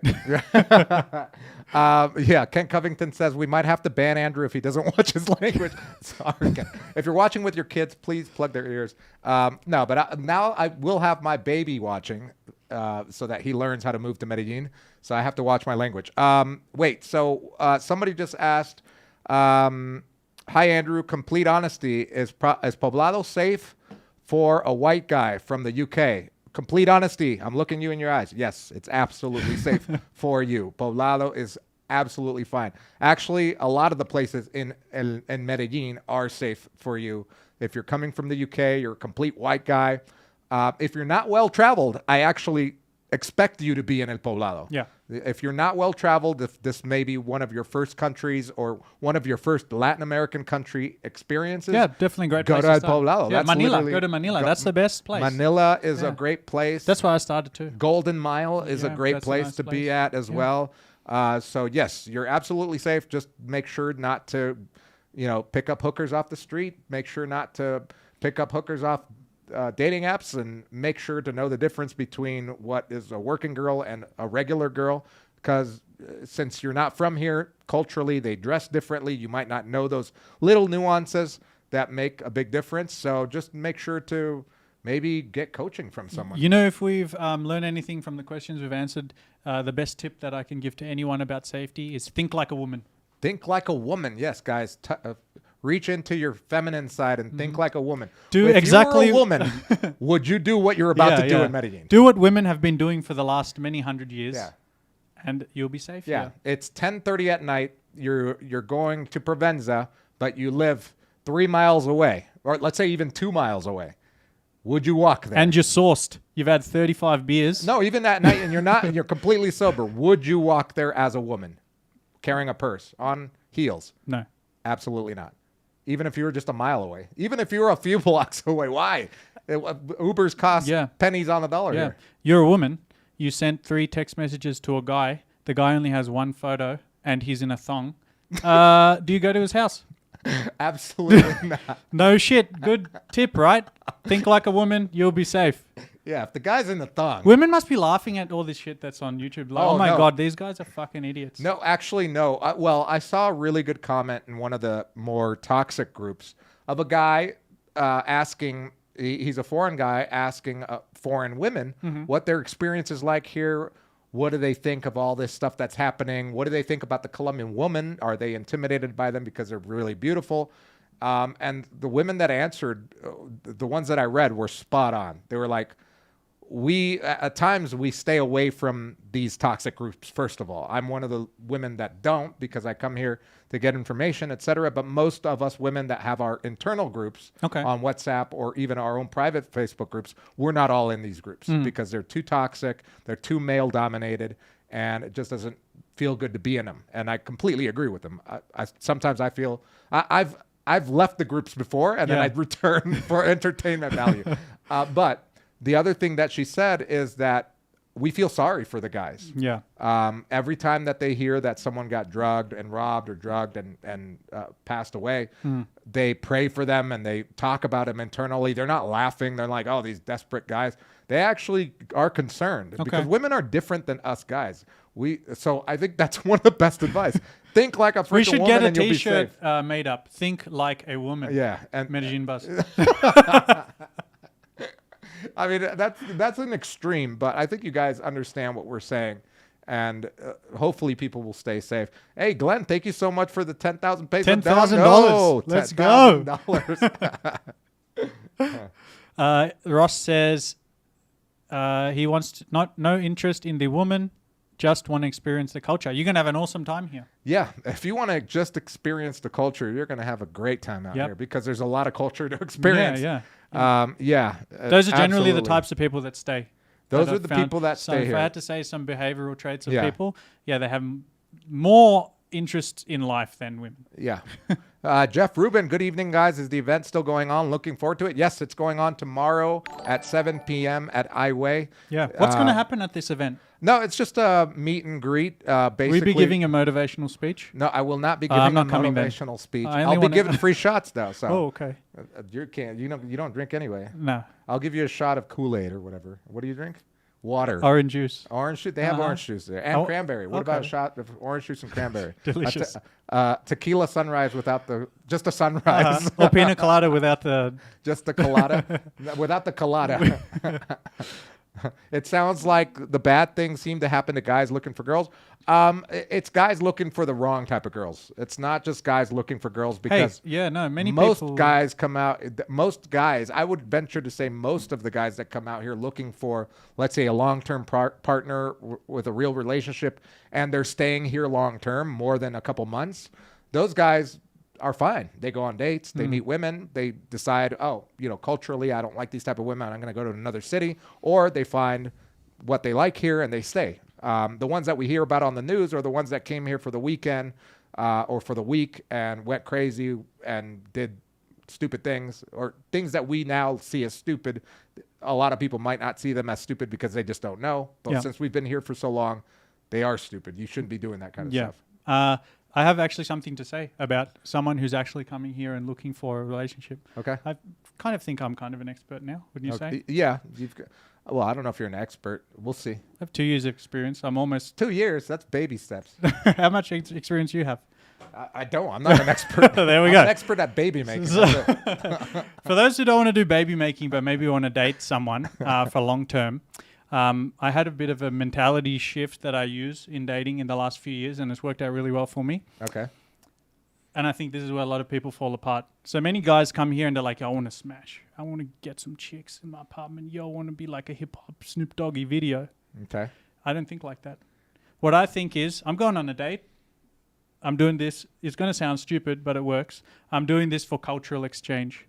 So at worst, what I'm going to get from this date is I'm going to practice Spanish if the girl is a Spanish speaker. I'm going to learn something about her culture. I'm going to exchange something about my culture. And then we'll have that cultural exchange. She's going to be interested because I'm going to tell her about my adventures and my life. She's going to tell me about what she does. And that's that. Yeah. Yeah. If it goes well, second date, we might do something else. And I always that doesn't sound stupid. Well, many people will think, Why would yo, you preface that like many- that? but I many- thought you were going to say something. No, but really many people stupid. might be thinking that's where's the smashing? I didn't hear no Oh smashing. yeah, but those people aren't watching our channel. Yeah, so I'm saying like I've reframed it like that, whereas like let's do it as a cultural exchange. That's all I want to get out of this. Yeah. And then you know what else that does? That makes me not seem desperate. And then they're more interested. Yeah, I mean, there's a whole psychology behind Mm-hmm. that. But I think the main point is that you can definitely have that here. Yeah. If you're not. But you just need to approach it in a different way. Approach it in a different way. Yeah. But if you do want to smash, you can do that too. And you could pay for it and you could do it safely. And there are places to do that. Just don't go picking people up off the street or strangers off a dating app and bringing them to your home or going to your home. That's how you stay safe. Like you could do both, but you could do it safely. Don't go get blackout drunk and doing nose beers all night. People still come here for that? That's crazy. Yeah. Dutch, what's up? Dutch, shorts aren't normal, but some do. I definitely did. Yeah, I wear shorts, and I don't care if people think I don't care. I've been here 14 years, and when it's 1,000 degrees outside and I'm going to the co-working space, I'm wearing shorts. Yeah.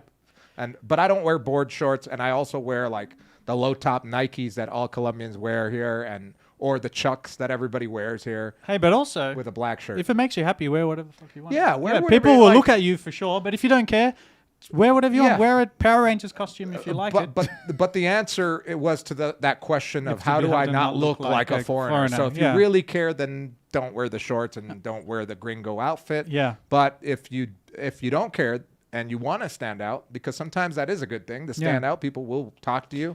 And people aren't just waiting for you with a knife at the end of the street and going like, "Oh, gringo, give me your money." That's not happening here. And also, I don't think there are guys who drive around on bikes looking for victims. They're not looking for, oh, this guy's wearing shorts, let's get him. Yeah. They're looking, this motherfucker's wearing a gold chain. Yeah. Yeah, And with let's his get him. iPhone, With his out, iPhone, let's get him. So they're looking for real prospects, not just someone. Exactly. Shorts Yeah, is not going to make or break your safety in and this to city. be honest, most Colombians know that people wearing shorts and like hiking boots don't have much money. They're usually like backpackers. Yeah. So the most you'll get out of them is like a burner phone or something. Exactly. Because those are well-traveled people usually. So they've caught on to that. The robbers are actually targeting people that are giving tons of papaya, which is wearing gold, like you said, the gold chains, the Rolexes and stuff Apple like that. Watch. Crime here happens like in any major city, and the people that get robbed the most are Colombians that are just getting, encountered at a dark alley or something and getting held up, or in downtown getting pickpocketed somewhere, or having their bag stolen where they placed it down at the mall, or whatever the case may be. Those are the ones that are happening the most, and those are just bad luck. Yeah. Not being aware sometimes, and it even happens to Colombians. But if you're a gringo worried about sticking out like a sore thumb, you could avoid the gringo outfit and avoid being flashy. Yeah. Basically. You got to wear Rui Fui. Yeah, Rui Fui, not Ray Bowie. I should have brought them in. They're cool, man. I like them. JM said, would you completely rule out dating apps? No, like I just said, if you're looking for long-term relationships, I have many friends from the 14 years that I've been here that have met women on dating apps and that are now married. Mm-hmm. And they've had long-term relationships, and so you can't find that on there. But those girls aren't the ones that are, on their bed with negligee on and, thongs and weird poses. And in their description, it says, up for anything, and then like a $sign. Yeah. Like we've all seen those profiles. So it's just knowing the difference. And sometimes they won't be as blatant. Sometimes it'll just be subtle signals like that, where it's like, okay, this girl is obviously a working girl, or she just wants a sugar daddy, etc. And it'll be just like a slight thing that you see, or just the way she responds to you. Yeah. And just because she's pretty and she's giving you attention doesn't mean that you can't just block her. Like, do that all the time. I agree with you that dating apps are great here if you know how not to be a desperate idiot. Yeah. Honestly, you can tell from a profile. This girl has photos traveling. She has photos with her family. This person is not going to drug and rob you. Yeah, it's very unlikely. Yeah, unless if she's like a really, really good con I artist. wouldn't rule it out. There's Yeah. actually, you can meet a lot of women on there. Bumble, probably Yeah. better than Tinder. But yeah, you can't just say that because a few people went about it the wrong way that you can completely cancel altogether, right? Yeah. Yeah. Yeah. Do you have any more questions, Andrew? Question. I'm a U.S. citizen and would like to open a savings account in Medellin. Any bank recommendations? Thank you. He has one. BBVA. BBVA. That's the only what one. does that stand for? Big Black. You know how Colombians say that? What? BBVA. BBVA, yeah. I was like- V I was- is a U, is a you, V, yeah, yeah. yeah. Well, you could say B pequeña. BBVA. BBVA. BBVA, yeah. But anyway, whatever it's called, that's the BBVA. only one you can get, according to the rules. That's the only one you can get with just your passport, and that's what I did. I just went with my passport. I didn't just go with my passport. There's many other steps after that, but Too many. but it was kind of a little bit complicated. But I have a bank account now, and I use it for all my transfers to Colombians. To Colombians. Really so good. you use your UK account, your Australian account. Yep. Put money into the Colombian bank account with Remitly, Remitly. and then I use that for my transfers. You would prefer Remitly over Wise? Or? So for Wise, you can only transfer to Bancolombia.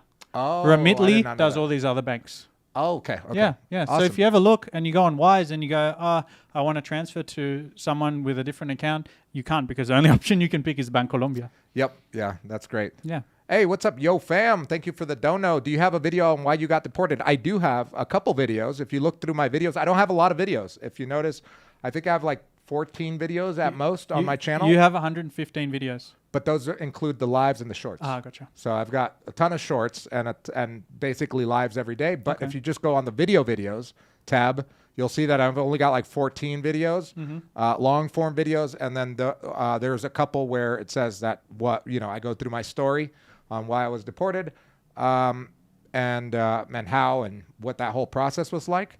T-Mac, what's up? T-Mac says, Da Vivienda was great. I tried BBVA and Bancolombia, but they were less helpful. Yo, T-Mac. T-Mac is a He's a Medellin masterclass. masterclass. Yeah, I had breakfast with him the other day. He's a very nice guy. Entrepreneur, very intelligent, very nice guy. rocket scientist. Rocket scientist. Yo, T-Mac, just message me. I'll talk you through the process of what I did to open the account. But he says he already got Da Vivienda. He But no, he said Da Davienda was great. Did he say he opened it already? It would only be great Maybe if he opened it. It was great. They denied me with a smile. Hey, even though you already have a bank account, if you want to open another one from BBVA, just hit me up. I'll let you know how it is. Yeah, because it's always like who you know, Yeah. where you know them from. Yeah, because there's that's only how one. Colombians are. Yeah, because I went to one branch and they're like, nah, go away. Yeah. And I went to another branch and they're like, yep. Yeah. Oh, okay. Colombian style, no rules. Oh, Banco Bilbao Vizcaya Argentina. What? Argentaria? Okay, how does he know Argentaria. that? Jesus. He probably Googled it. Great That's how information. everybody knows everybody. Okay. Everything. Spanish Banco Bilbao bank. Vizcaya. Oh, it's from Spain. Okay. Nice. Yeah, BBVA is a big bank. Yeah. I have an account there. I have a mortgage with them with my property in Bello, which I'm trying to sell. If anybody's interested, my property in Bello is for sale. By the way, just to wrap up quickly what we've been talking about on this video, guys, we have just released our first ebook. Right. We are maybe best-selling authors soon. Yeah. It's called The No BS Guide to Moving to Medellin. The No Check the BS? link. No BS. No bullshit guide to moving to Medellin. So go to the link in the description. You can download it right now and look up all the great info you need to move here. Number 2, we have a great product called the Masterclass. The Masterclass We move is people amazing. to Medellin and we give them let them be part of an amazing community. We meet up, so you already have friends here, and you know everything that you need to know to move here. Yeah. Link in the description. Do that. Book a call with us. You chat with us live. Andrew will be in his studio here. I'll be in mine. I just built a studio. I'll be there. We'll be Let's talking go. to you, and we'll let you know if our product is good for you. Right? Yeah. Also. Well, let me just interject about the Medellin Masterclass. Okay. One thing that I can say, as an entrepreneur, I've started many businesses, and I've failed at more businesses than I've ever been successful at. I've only been successful at 2 businesses so far in my life. One is the digital marketing company that I have, and now the Airbnb business. Those are the only 2. I've probably started upwards to 30, 40 businesses over my career as an entrepreneur in the United States. I always knew since I was a kid, my first business when I was 14 years old was painting the numbers on the curbs for my neighbors. I would go door to door, knock on their door and say, hey, I'm painting the numbers with a stencil tomorrow. Yours are weathered and washed away, on the curb in the United States and we the have suburbs. that too, yeah. So I'd go around, paint those, and then I hired my friends to do that. We we did it, and that was like my first little successful business. So since 14 years old, I've had businesses, and they've all basically not profited. I can tell you one thing: the Medellin masterclass since November, we've generated more money than I've ever generated in the first 3 months of any business I've ever started in my life. That's why I know it's a good business. And on top of that, the people that we've attracted is beyond what I would have expected. I thought we were going to be attracting people that were the expats that we usually know. Yeah. People that are here living on a tight budget, living, and, maybe walking to their market and then going back and not really doing much, just waiting to die type stuff, like a retiree. Yeah. It's been the opposite. These are people that are full of life, full of ideas, full of energy and optimism. And positive vibes. Yeah. Exactly. Yeah. Optimism, positive vibes. And it's been super fun. And I know that this business will eventually either be the equivalent of my other businesses and or surpass it just because of the way it's going. So I'm really happy about that. I have a question for you. The business is good, right? Is it worth the success of the business to receive 35 messages from me at all hours of the night? Yeah, it motivates the hell out of me. Like, honestly, one of my mentors told me one time, right before I got deported, working at the, he was the head lawyer at the law firm that I worked at. He was like, kind of like my rich father figure there and mentor. And he told me, what is going to be, one day you're going to have a lot of money and you're going to be an entrepreneur. He already saw that when I was 28 years old.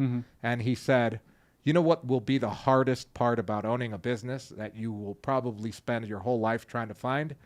And I said, no, what's that? Because I was thinking like accountants, a lawyer, employees. He said, you're finding someone that's like you, just as motivated, hungry, and willing to work with nothing in return, willing to do all of these things that are super hard to do as an entrepreneur for the first 2 years, where most people quit within those first 2 years, that will keep going. That once you find that person, you're going to make more money than you ever thought. And I found him. Now get to work. Yeah, I'm sorry, dude. I'm just like, when stuff comes to my mind, I need to do it and discuss it ASAP. I'm kind of an obsessive person like that. Hey, but yeah. Let's, Mr. MK Fresh, thank you so much for the donation. Says living in Laureles now is safer than El Poblado. I think they're relatively the same, to be honest, after 14 years here. Yeah. As long as you don't do dumb things in either one of those neighborhoods, you should be fine. Yeah. But yeah, I'm glad you feel that way. By the way, our presentation is finished, but we'll hang around for a bit. I got 10 minutes. I got to go have dinner with my girlfriend. Okay. So 10 minutes, send us all your questions, and then we'll answer as many as we can. Matt Mada said, what's the process for a visa? Oh, process for a visa. Yeah, You should know that. Yeah, step one would be decide which visa suits you. There's many visas. For example, you could get a student visa if you want to study Spanish or any language or anything, actually. You Right. can study photography, student visa. Yeah. If you, the most common one and the easiest one is digital nomad visa. That's for people who work for an employer, or you can even work for yourself, and then you're a digital nomad. That's another visa you can get. Or if you're an investor, you can buy a property and you can get a visa. Or if you want to invest in a local business, it's called the shareholder visa. You can get that too. So you need to, first of all, figure out what visa you want to get. Right. Second of all, find a reputable visa lawyer. Third of all, done. That's all you need to do. That's it. Yeah, and you may not even need the actual lawyer. From what I've seen, there are people that are professionals and that have helped many people acquire the visa that aren't actual lawyers. Yeah. So if it's something that's not too complicated, for example, like you're not some huge entrepreneur trying to get an investor visa or a property owner visa, or even like a digital nomad visa where you have a lot of money coming in and out and you have to show that, then you might just be okay with like a professional person, like a personal assistant help you do that has been vetted. The best way to do that is either to take the Medellin masterclass. We have a list of people in the visa module that can help you, along with the visa attorneys that you can contact that speak English. But if you do it on your own, you can definitely find it. It's just going to take a little longer. Learning curve will be a little higher, what's the curve go like? Whatever. It's a bigger, bigger learning curve. But sometimes that's the best way to learn something is to rough it. True. Hold on 1 second. Somebody said, El Poblado is sketchy. People on Calle 10. Yeah, I don't like walking up there. But other than that, only that one part of Calle 10, because Calle 10 goes all the way down to Aguacatala. Hey, let's go. T-Mac with the 999 says, I am sorry that I will miss Andrew's event tomorrow. Yes, tomorrow. Oh, wait, someone asked. Ross Williams says, how often do I do these lives? I go live every Wednesday at 6 p.m., every Saturday at 6 p.m. Rain, sleet, shine, snow, whatever it is, I will be live. I have to be on my deathbed, not be live. That's my commitment to myself, to the channel, and to you. So I'm always live. And on top of that, every month we have a meetup in person here in Medellin for my channel. Tomorrow's meetup is going to be at iWay at 7 p.m. Make sure to hit the like button on the video and to follow on the Facebook page. It's in the description below. That's where I have all the information about the meetup. T-Mac says, I'm sorry that I'm going to miss Andrew's event tomorrow. I'm headed to the airport tonight to return to the U.S. for a family event. Oh, okay. Good to finally meet AK in person. Now I feel like a real expat. Let's go, T-Mac. You know what's funny about T-Mac, right? So we were chatting about some different things. He's a very nice guy, as I said. And he said, hey, I live like close to you as well. So he sent me the map point. I live 100 meters from him. Wow, really? Yeah, crazy. You Small just walked and met him. Yeah. Yeah. Yo Fam says, when are you guys coming to West Africa? Maybe in 2025. I got to wait until my baby is like old enough to travel. 1-year-old should be fine. I don't know. Do 1-year-olds travel? Yeah, fine? yeah, of course. I just don't want them I crying have in the plane. my girlfriend's boss. She's the biggest travel blogger in the US. Really? Yeah.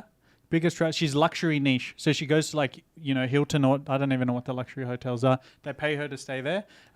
Ever since she had a little baby, she's traveled the whole world with the baby. But one critical thing is she has a nanny taking care of the baby. Yeah. So if you just want to take care of the baby and travel around, it might be a little bit difficult. Right, yeah, yeah. Hey, you have a good question here from Mike G. There's a couple there, actually. Okay. Where's the best butcher shop in Medellin? You're talking to two vegans. Two vegans, I don't know. But when I did eat meat like almost 6 years ago, the best butcher shops I always found at the markets, like the open air markets at La Minorista, which is near downtown, and also Placita de Flores, which is downtown by Barrio Boston. They have big butcher areas, and I always got the best type of meat there, the best quality. Okay. Freshest. They were still alive. No, I'm just kidding. What else we got? Hey, you have a Mike G. still Micah has more says, questions. if you were to buy land an hour away from Medellin, where would it be? Oh, good question. It depends there's on what many you nice like. places, huh? Yeah, if you like hot weather, cold weather. I've been looking at places near Girardota and Copacabana. Girardota and Copacabana are like an hour north of here. Yeah. Maybe 45 minutes on a good day with no traffic. And they have the best of both worlds because it can get a little colder and it also can get warm. So you can have a pool and you can have a chimney in the finca. That would be amazing, right? Yeah. You could have like barbecues in the day and then movie night next to the chimney or board game night. Yeah. Now I really want to buy it. I like Rio Negro and Llano Grande. Rio Negro is really nice. places too. Yeah. Close yeah. enough to the city that you can do enough cool stuff, but Yeah. in a bit more nature, a bit more quiet, Yeah. a bit more secluded. Yeah. Yeah. Jay Williams says, can you tell us about your vegan journeys? My vegan journeys. Well, I mean, I think one of the things, so for example, for me, veganism is not just it's not health reasons. It's more my moral stance on things. Like if I don't need to kill something in order to live, and it's only because I like the taste of it that I want to harm something else and kill it, I don't need to do that. And I don't want to do that. I can't sleep at night feeling that way. I don't know. Call me a softie or whatever, but that's just what I feel. It's like, why is someone Mormon? Like, well, it's because that's the way it's Yeah. my faith and my belief, right? It's the same thing with veganism for me. I'm not one of those people that it's like in religion, you find it the same way, where you have people that are practicing and love it and follow it, but they're not on the street corner trying to push it on everybody. Yeah. But then you do have some of those. Yeah, yeah. So I'm not one of those activists. If you enjoy what you do in your life, as long as it doesn't hurt me, it doesn't matter. It's fine with me. And I'm going to do my thing. It's not going to hurt you. And Godspeed, right? Yeah. I started actually for very selfish reasons. Now I'm in the same mindset as you. What was it? I always had like played around with a bit of vegetarianism here and there just because I like to try different things. Right. And then I was in Morocco where they have a lot of meat, right? And in Morocco, this documentary came out on Netflix called Game Changers. And before then, I looked at a lot of documentaries which are more towards health. Like,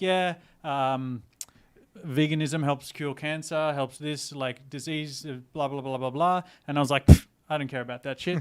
And then these guys came out, Arnold Schwarzenegger, Chris Paul from the NBA, the Tennessee Titans, half of them went vegan and had better performance. So I was like, because I'm a sports guy, I'm like, yeah, let's do this. So I was eating a lamb kebab and I was eating and watching the documentary. The next morning, I was like, let's try this vegan stuff for a month. So I went vegan. And then I just stayed. I never ate meat again. And then after that, I started watching more documentaries on how they treat the animals in the farms and stuff like that. Yeah. And that solidified different aspects of why I wanted to that's stop. That's a different journey than mine. That's awesome. Yeah. And I've had friends that ask me like, how should I go vegan? Or I'm like, well, you shouldn't go vegan day if you've never even done vegetarianism. It shouldn't be like day and night cold turkey or whatever. Like cold turkey. Yeah. You just wean yourself 1 week a day, or even one meal a day that you don't eat meat. And then you start getting used to it. And then you realize like, oh man, people take more than one dump a day or a week or a couple days. Because literally when I was eating meat, I was going to the bathroom, bowel movements like once every 2 days. Oh shit. And now it's like once every 2 hours. But it feels so good. I'm light on my feet. Doesn't mean I'm light on the loafers though. Have you ever watched the documentary called Dominion? No, I have not. Okay, so anyone who wants to go vegan, watch that documentary and you'll never eat meat again. Oh, wow. Oh, what is it called? Dominion. Dominion. You can. It's free on Google. You can Google it. Oh, it's I'll narrated check it by Joaquin Phoenix and a few other famous vegans. Who's Joaquin Phoenix? Joker. You know the movie Joker? Oh, Joaquin Phoenix. Yeah. How do you say his name? Joaquin Phoenix. What did I say? Joaquin.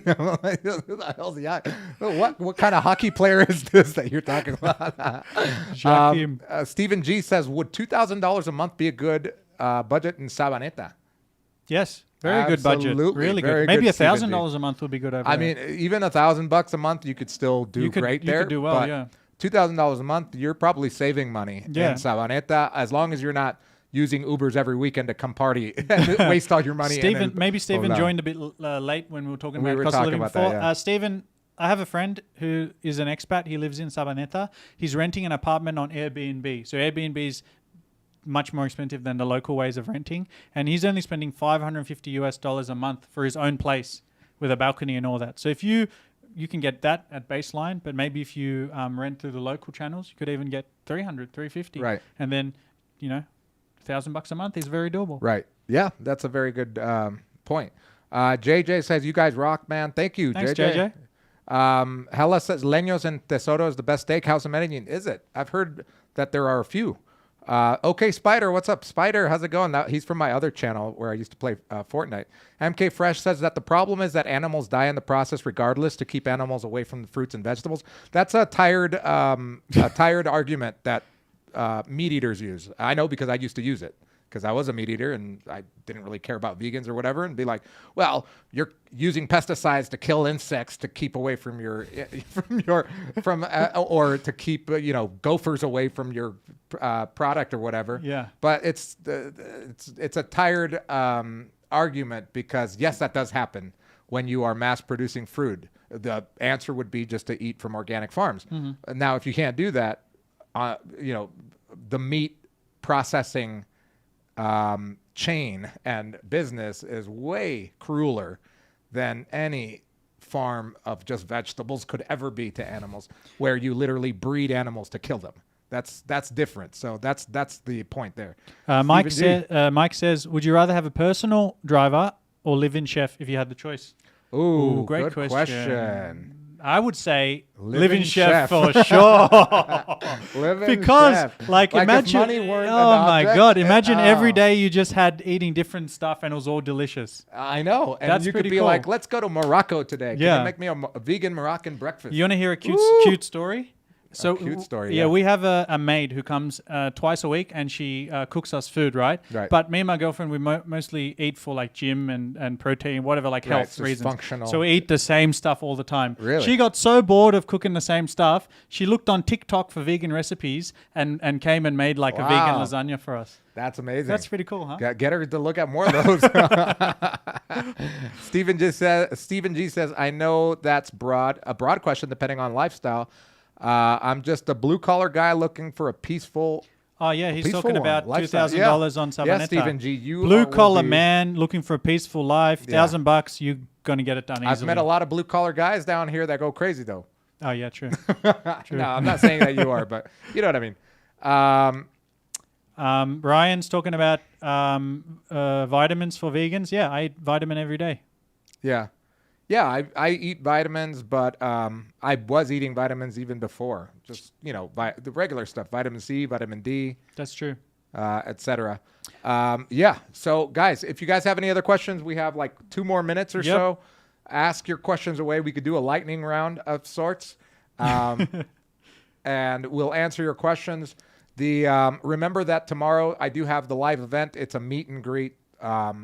And at the end, I will be selling my $2,000 course. No, I'm just kidding. No, it's just a fun. It's Can just a people fun come and event. take photos of you People come with take stand next to you and stuff? Yeah, like we'll this is the take most a famous picture. man in we will Medellin. take pictures. We will take pictures for the blog, for the website, and for the Instagram, etc. It's going to be super fun. I'm going to have a great time meeting all you guys, and I think the Lakers play tomorrow, so that'll be Oh, great too. Hopefully nice. they'll be showing that. MK Fresh says, one thing I noticed about La Relis, groceries are damn near the same price as in the U.S., excluding the fruits and vegetables. Yeah, remember, there's been about 10% inflation on prices on everything in Colombia as a whole. So Medellin has not obviously been spared there, so things are more expensive here. Are they expensive? Honestly, I've never looked at the price of anything. Yeah. I just go to the Rappi and order this. Well, I done. think like the most expensive things are the meats and Oh, eggs and okay. stuff, But like fruit and vegetables like and stuff and rice grains and rice. all that's very cheap, like right? super I cheap. order like lentils, beans, and that's Yeah, my that's most expensive thing that I order is quinoa. Okay. Because it's like imported or Yeah, whatever. I don't. yeah. There are some I think that they make here, but I like the imported one better. It just We tastes only better. spend $50 a week between us, For- me and for my food? girlfriend. Yeah, Wow. and I eat a shitload. Wow. That's cheap, right? Yeah.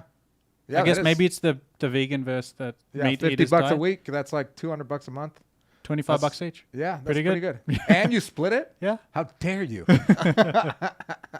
Mike G, how much do you pay your personal assistant with taxes? Mine is, what is mine? Mine is 3 million pesos per month. 3 million pesos, but I pay her as, well, I pay them as, $750. yeah, about $750, but, she's not a salaried employee. So there's a difference. So you got to know the difference. In the Medellin Masterclass, we teach what the different contracts are, et cetera. But there is a difference between a salaried employee and an independent contractor. She's an independent contractor, so she's obligated to pay into the pension system, which is the Social Security system here, and into the public health care system here. As an independent contractor on her own. So I do bake that into the payment that I pay her, which is at 3 million pesos. She only works part-time, or they only work part-time because I've got 3 assistants. They only work part-time, and they make 3 million, which is a really good salary, but they're also really good.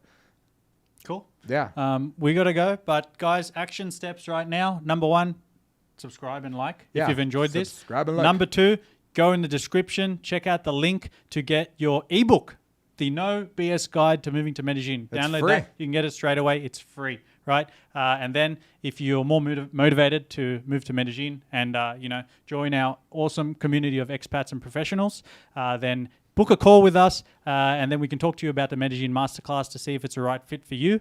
And then we'll go from there, yeah? Yeah. Thank you guys so much. Really appreciate you guys. And I will see you guys on Saturday. Oh, by the way, I've been getting this question a lot. Saturday or tomorrow? Well, I'll see you in person if you're here tomorrow, but I will be live, live on on Saturday Saturday, okay. at 6 p.m.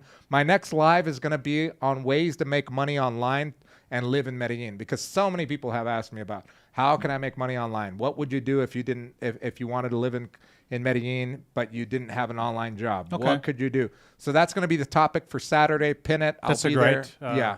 topic. And I hope to see you guys there. See you soon. See you later. Bye.